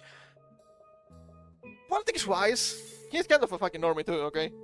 I mentioned this time and time again. Wow, but he has hot takes. God, do you think that's hot? Wait until you see me speak. It's gonna be nuclear. But the thing is, he has the balls to say what most people think. Even sometimes he's going to catch a ban for that. For example, he said Trump's tariffs were fixing the loot council. Putting global capital to gold or treasures earned in a WoW raid. Well, is it wrong? I understand the explanation though. Indeed, Asmongold's foray into political commentary often seems to have been undertaken half-heartedly. The gaming world's right-ward drift can be traced back to the Gamergate controversy of a decade ago. 2014 never ended. Once again, they keep saying right-ward drift. How have you seen gaming the past 15 fucking years? It's not going to the right. Well, maybe now it's going a little bit to the center, maybe. Maybe, perhaps, only if we're lucky. Have you seen the amount of extremely ideological games we've seen? Just let's say in the past 2 years, because I've been streaming in the past 2 years. What are you talking about? The Atlantic, bunch of clowns. Vindicated once again. Bring a vocal slice of gamers organizing, angry backlash to game designers and journalists. We have been trying to make the art form more diverse and inclusive. Wrong. Wrong. Fake and gay. This is fake and gay again. It's not about diversity and inclusivity. That's current day. Gamergate was about ethics in journalism. Are you saying game journals nowadays? They're even worse. So, when they tell you about Gamergate, it's not the gamers that won, okay? All I wanted to do was play video games, as Miguel said in a recent stream. They had to put girls in video games, and that's a joke, obviously. And so now we have to like Donald Trump to stop that. He was expecting a sarcastic deadpan, but he was suggesting a truth about the particular brand of conservatism that has taken hold of numerous men lately. It's not even conservatism. It's people opposing Marxist ideology. In many cases driven not by a committed belief system, but a tribal vendetta against, to use one of his favorite terms, the rooters of the identity-focused left. It's not tribal. Well, for some people it might be tribal, but here comes the good part. If you're gonna be tribal about your identity, you can complain when it backfires, okay? And yes, I'm talking about the Marxists here, for more than obvious reasons. Do you understand now why I oppose collectivism and tribalism? That particular slur— shut the fuck up, you absolute buffoon! What are you, a reader too? Stop it. Actually says a lot about Asmongold's outlook. He presents himself as standing for opinions that are so widely shared and so obvious. Disagreeing with him means you're intellectually disabled, and the logic of his usage will suggest he thinks beautiful. Because he's actually right. It's widely shared and obvious to oppose Marxism, and if you follow it, yes, you might be intellectually disabled. He'll often reiterate that he is no partisan hack. Unlike many elected Republicans, he's in favor of universal basic income and a constitutional right to abortion. See? This guy's a fucking normie, I told you. I'm just very much no values and principles for morality. He said in one stream, I think that these are top-down ideas that are given to you by the elites. He prefers disregard for ideology is, of course, hardly rare these days. Joe Rogan's entire brand is free thinking, and Trump likes to justify his decisions as being common sense. Why is that wrong? He's putting that not being ideologically driven is bad. Because obviously Joe Rogan, Trump, and Asmongold are all bad. How is that bad? Shouldn't you be a little bit pragmatic? Hey, that's just me. This sort of logic is perhaps why the term NPC has become trendy on the right. Well, no, it's trendy because when you try to discuss stuff with people on the other side, they always have the same pre-programmed responses, and when you try to veer outside from the norm, they just answer with violence.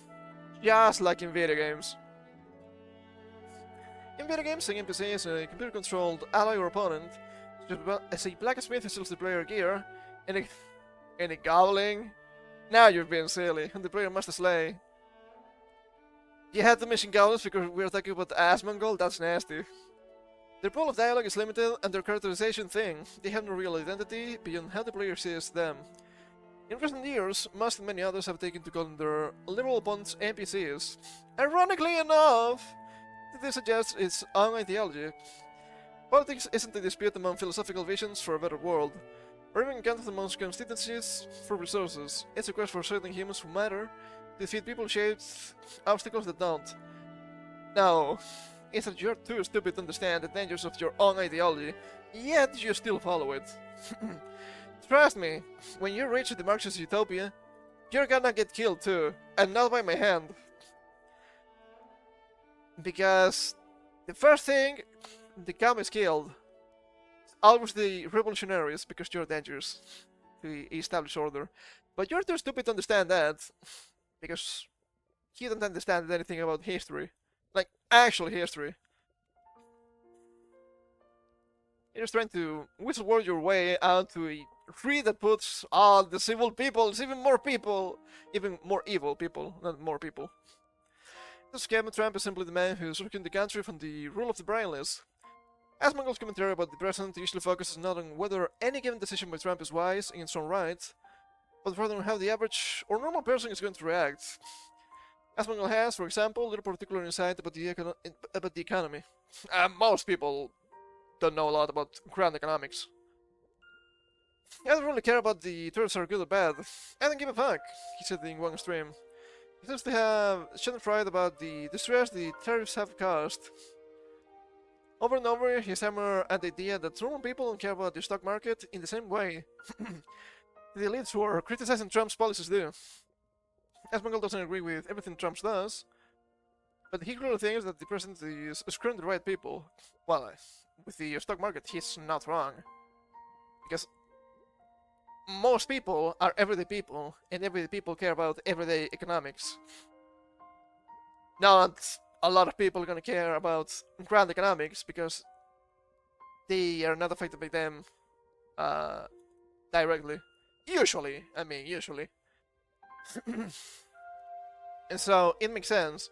He's talking about normal people and the average people because that's most people. And if you're the president, in this case, you should look for the betterment of most people, so it only makes sense.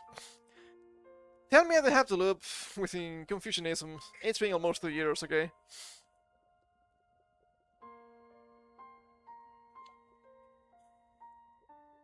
Also scaring the right people here, making so that the people that are abusing the system, fucking over the plebeians, stop doing that, are prevented from doing so. Sometimes I start to wonder what I was doing, spending time listening to Asmongold at all. Then I noticed that 60,000 people were watching live, go to his YouTube page and see that the viewership for any given clip from his streams ranges from the hundreds of thousands to the millions.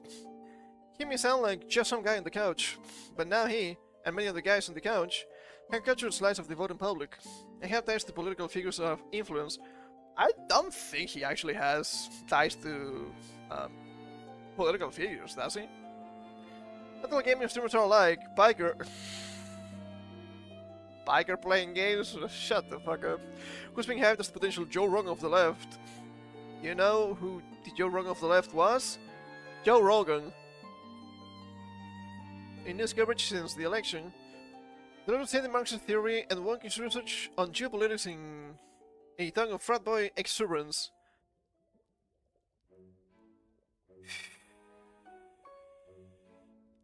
Well, you cannot tell me anymore. Ah, they are not Marxists. Explain this, liberal. But Asmongold is the more popular figure, and he's one member of a larger right-leaning ecosystem. It's not even right-leaning. Right? Let me mark that. If you go back up a little bit, he mentions stuff like universal basic income, which is pretty left, and constitutional right to abortion, which is pretty left. This guy is not right-wing.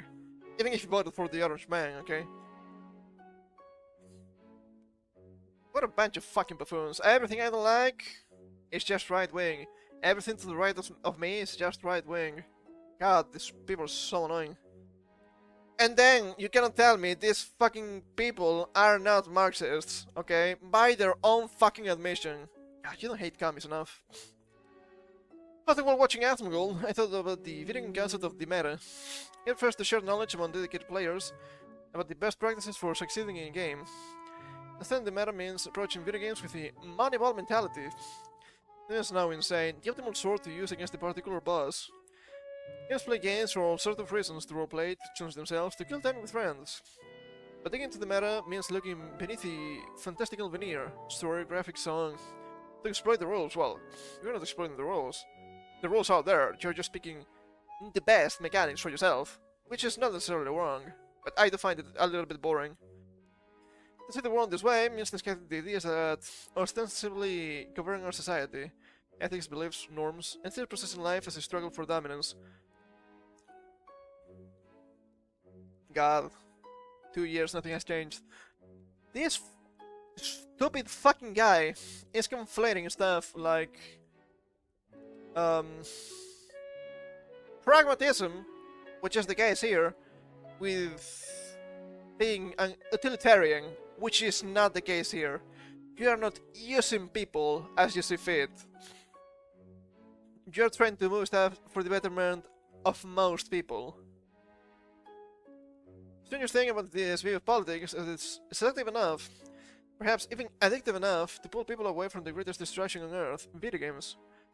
On the first day I tuned into Asmongold, I was amazed to find that it took him a full 5 hours of chit-chatting before he finally fired up Monster Hunter Wilds. Talking about, well, hunting monsters. In combat, he frantically mashed buttons, putting back deck. He was doing well. Whenever he was doing well. Does he really do that? I don't watch Asmongold. During cutscenes, videos advanced in the game's narrative, he talked about the dialogue, using summers like, say how to kill the big thing, right? Yeah, that's Monster Hunter for you. I recognize his hypnotized, single-minded mentality from my own gaming experiences. After a certain amount of playtime, what's on screen stops looking like a coherent world. It starts looking like inputs and outputs, challenges and rewards. When you look up, reality feels like the screen. What a stupid-ass thing to say. It's Monster Hunter. You're supposed to do that anyway. It's all about the loot. And there are no comments on this. God, what a fucking annoying guy here. Oh my goodness. What an annoying piece of shit, I swear to God. Just a bunch of lies, just a bunch of... Oh, but... they're so evil! Look at that, they're so stupid! Are you sure about that? I'm not so sure, man, I'm not so sure. I have to admit. And once again, you don't need to like the guy.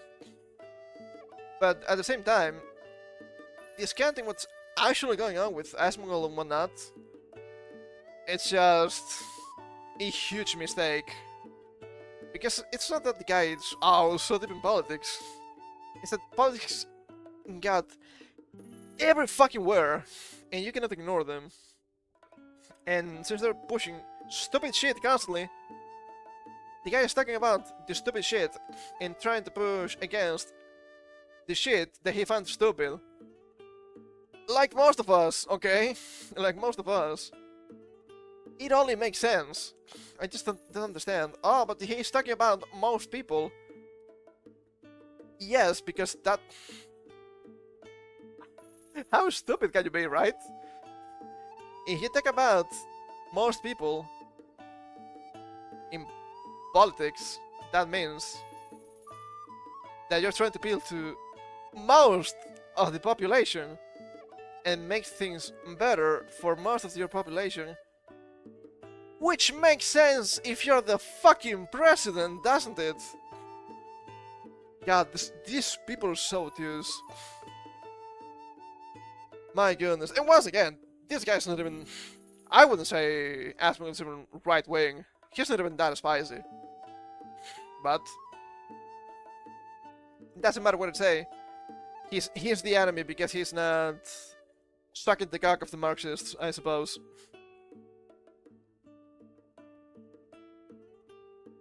Disgusting behavior. What else do you have here?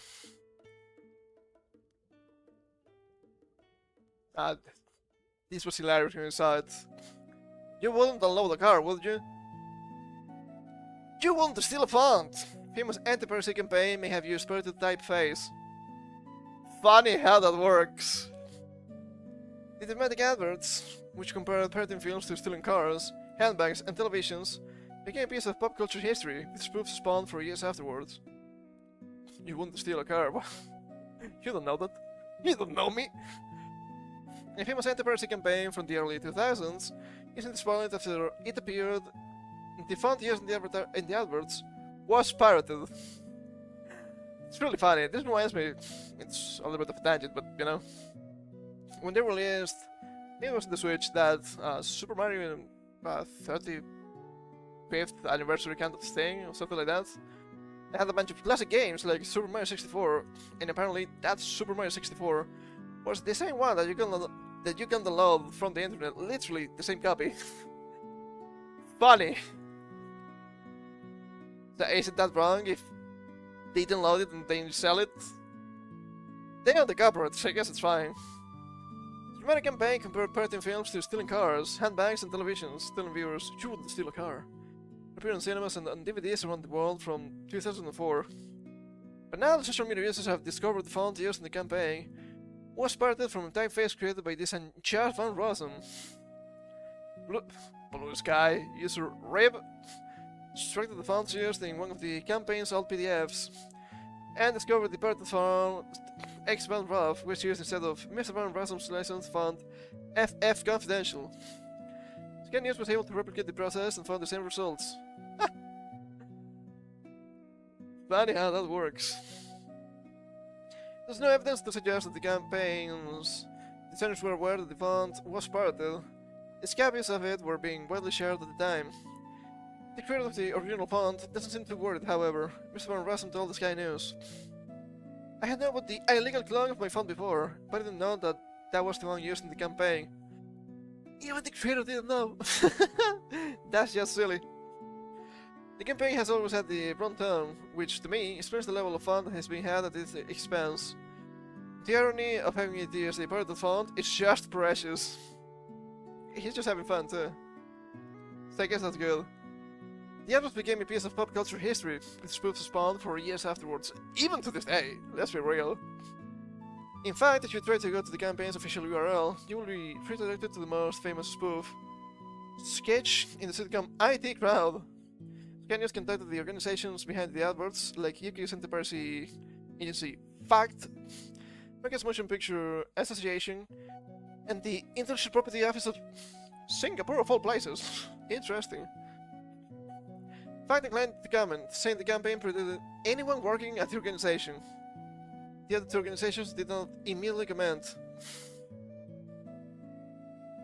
You wouldn't download the font, would you? Have you ever? I know I have. I think it's fine. But this is just pure silliness. So funny.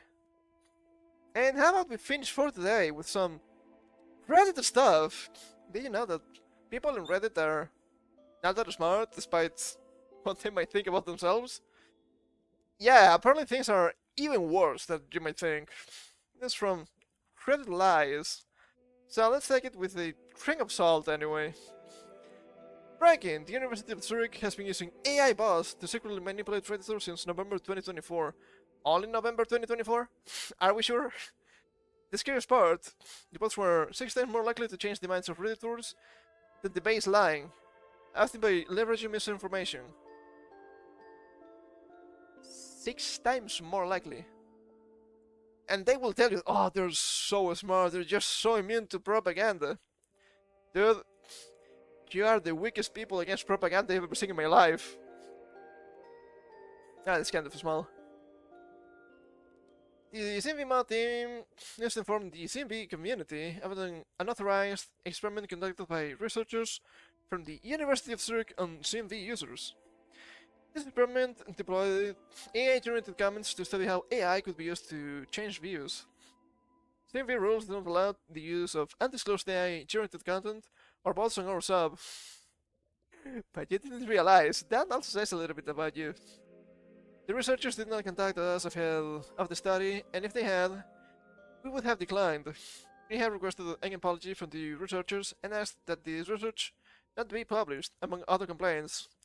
As discussed below, our concerns have not been substantively addressed by the University of Zurich or the researchers.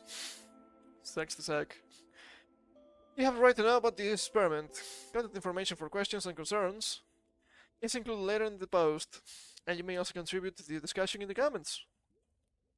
Let's see what happened. The paper, innocuously titled Can AI Change Your View? Details the process researchers from the University of Zurich used to make AI interact on Reddit. This was done in secret, without informing the users or the moderators, which is fair, because that's how you know they don't know, right? It's really the best experiment, because if they can fall for it, they will fall for it, right? They will not be engaged. Is this the experiment? We have no idea. I'm not gonna look through the wall of text, but you can if you want. 2 days ago, the months of r/change my mind revealed the study and released a name of 13 bots had been created by the study.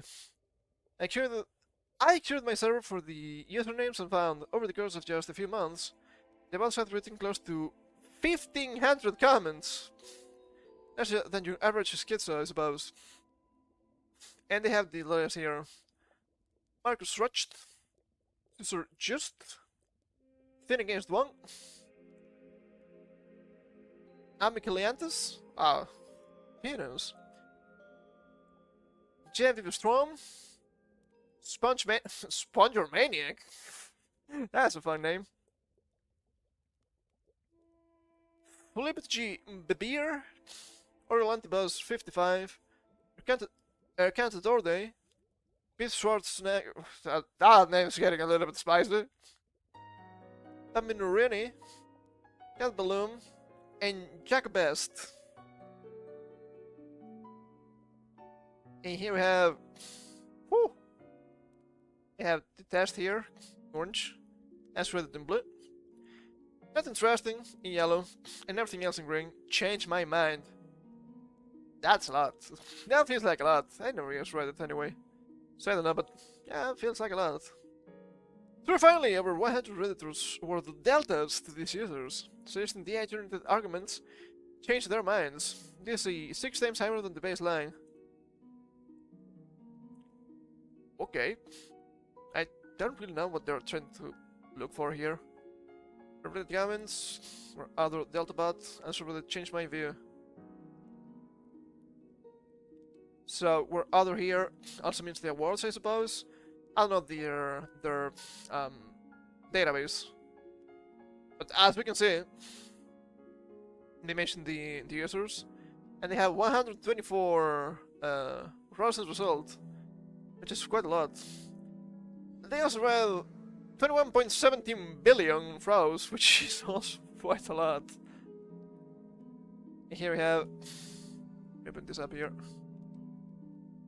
Tier 3 report the fraction of comments received in delta for each treatment condition.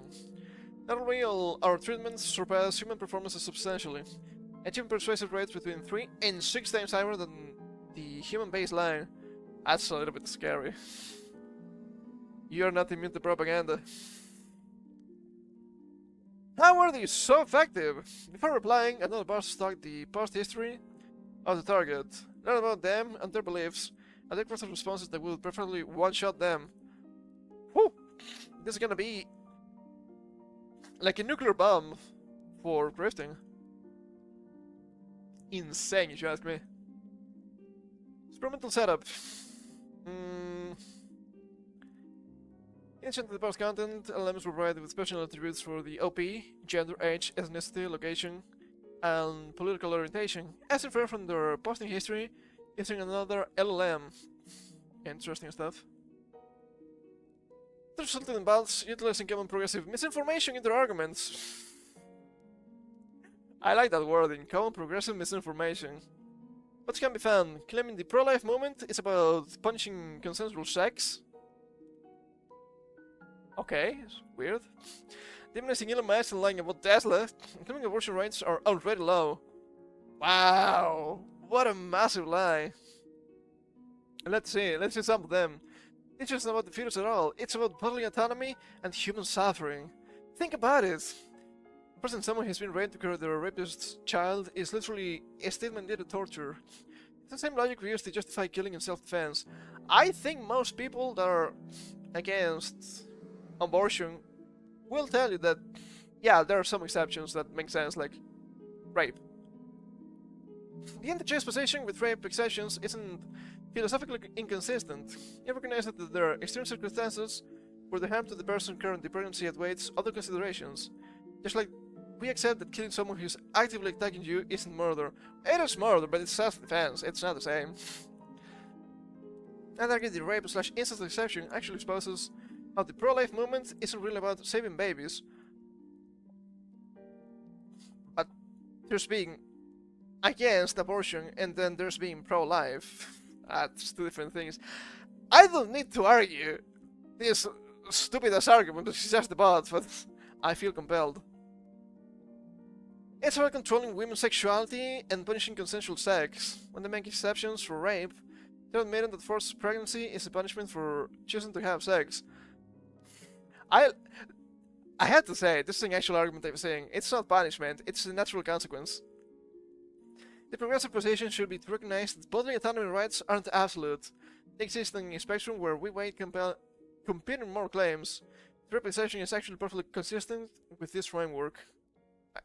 Are they batting for or against it? So hard to tell sometimes. I'm a conservative too! And I get being against woke culture. We don't like the wokes here.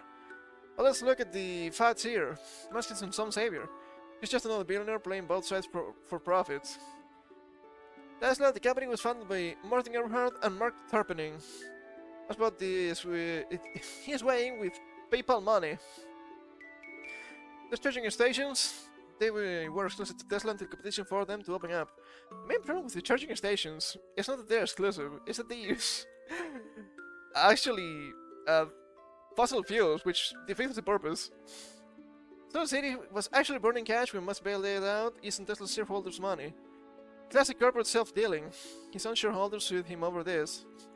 And Starlink in Ukraine, he's really threatened to cut off their access in the middle of a war unless the Pentagon paid him millions. What happened to all that idealistic help? Well, as I said before, I'm not running a charity and I'm not even Elon Musk, okay? Look at his Doge pumping. He tweets the price jumps, he sells, regular folks lose money.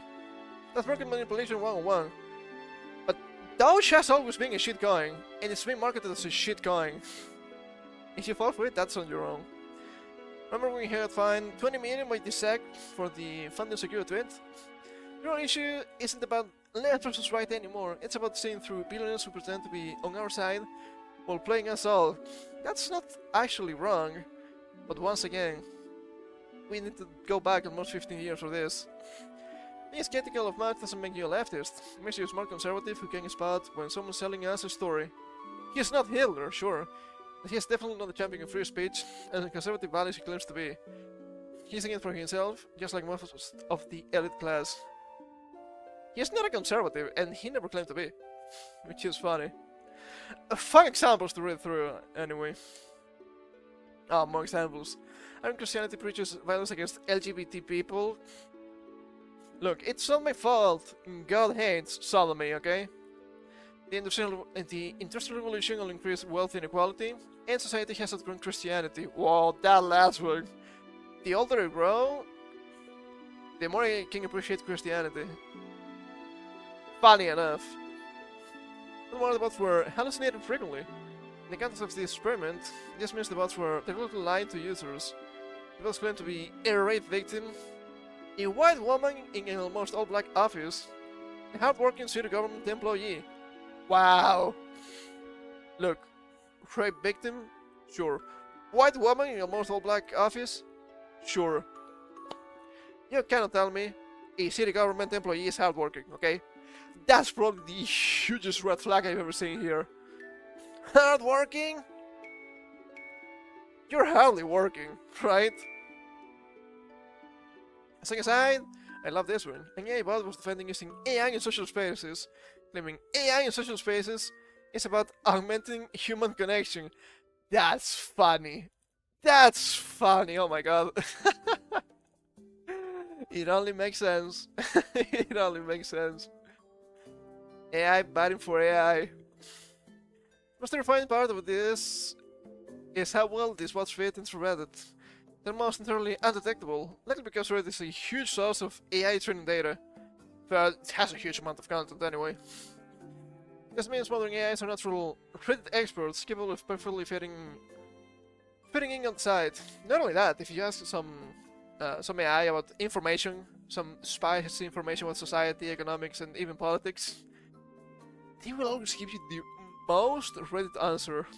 And sometimes they are sourcing a comment from 11 years ago that has like 3 updates, which is really funny. Doesn't mean it's fake, but it's still questionable. That's a black cat. Since there is terrifying, it confirms AI bots are incredibly hard to detect, especially on Reddit. AI will blatantly lie to further its goals, like real people. AI can be incredibly persuasive to Redditors. Where's the second point? We were at 1, 3, and 4. Where is 2? What about 2? Crap, minor spelling mistake. That's what you get. That internet theory is real. It's not that it's real. I don't believe it's real because you have massive nets of bots, especially nowadays. But the actual people that use the internet, most of them are just stupid. Have you seen the average Redditor? Oh my god.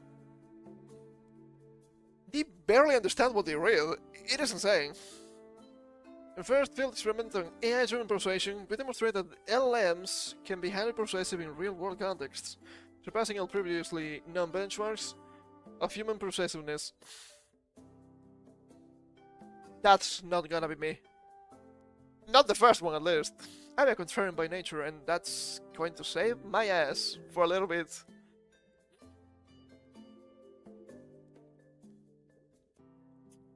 You're not immune to propaganda, baby. You're not immune to propaganda. It's just really funny. Oh, me! We will never fall for propaganda! Young people, oh, they're so immune to propaganda! And then you see young people, and I'm like, okay, sure. I understand that they might fall for some stuff because it's been the common for the past 15 years, and I've seen the changes.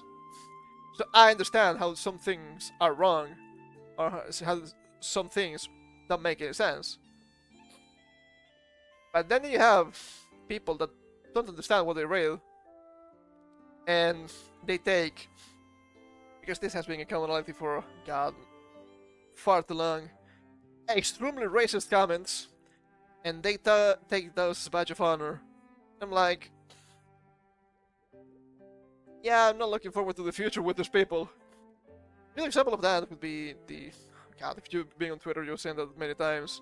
I'd say that the first samurai were black, right? You've probably seen that. I mentioned this many times before, it's extremely silly. It comes from a, surprise, surprise, French author. It's always the fucking Frenchies, dude. From either late 1800s or early 1900s, that wrote something along the lines of the Japanese, or the Japanese samurai, something like that, have the heart of black people. The guy was extremely racist, as Frenchies often are, and he hated black people. What he was doing here was equating a group of people he didn't like, black people, to another group of people he didn't like, the Japanese, to say that they are both, by his own values, inferior. That's extremely racist to both sides. Look, they are the same, and since I don't like them, and since they see them as extremely inferior, both of them are. That's the origin of people claiming the samurai were black. It's not history, it's a racist French guy, as that's often the case. Pure insanity also. You can also claim that you have darker-skinned Japanese people from Okinawa, for example. Yeah, you cannot compare darker-skinned Japanese people from Okinawa to Africans. Doesn't make any sense to me. Just because they're darker? They have nothing in common, though. You cannot even compare them to Indians, I bet. Even though they have more commonalities thanks to religion and whatnot. Oh man, Did you know that a lot of people are stupid? Wow! What a shocker, I know, right? Anyway, this is not everything I have for today, but we're running out of time. We need to leave some stuff for next week. Like the Oscar shit. Oh my god, that was so stupid. People that work for the Oscars don't even watch the fucking movies. Funny how that works. So at the end of the day, they're just checking boxes. Everything's just extremely stupid. Anyway, time for me to take my leave. So, plan for next week. I mentioned that before, but it's gonna be pretty much the same, right? More empty Fortune Monday. I made an attempt at the Iset deck. Kinda works. It's a little bit bare bones still. I'm missing some more copies of creatures, and I'm missing some good spells. I don't really know what good spells to use, so I'm trying to get copies of what I have at least. Once again, I'm having trouble finding my counter spells in the filtering, so I don't know what's going on. We're gonna go back to Dragon Quest V on Wednesday, and more Moe Among Star Emerald on Thursday. So everything is looking great. Everything is looking great. My back. Well, thank you for coming. Hope you had some fun. Names were rather unique today. Looking forward to May in general. And I will see you all on Monday. Until then, you know the rules. Take care and keep fighting doppelgangers in Magic TG4 Chat Adventure, I suppose. Just to get more copies of shit.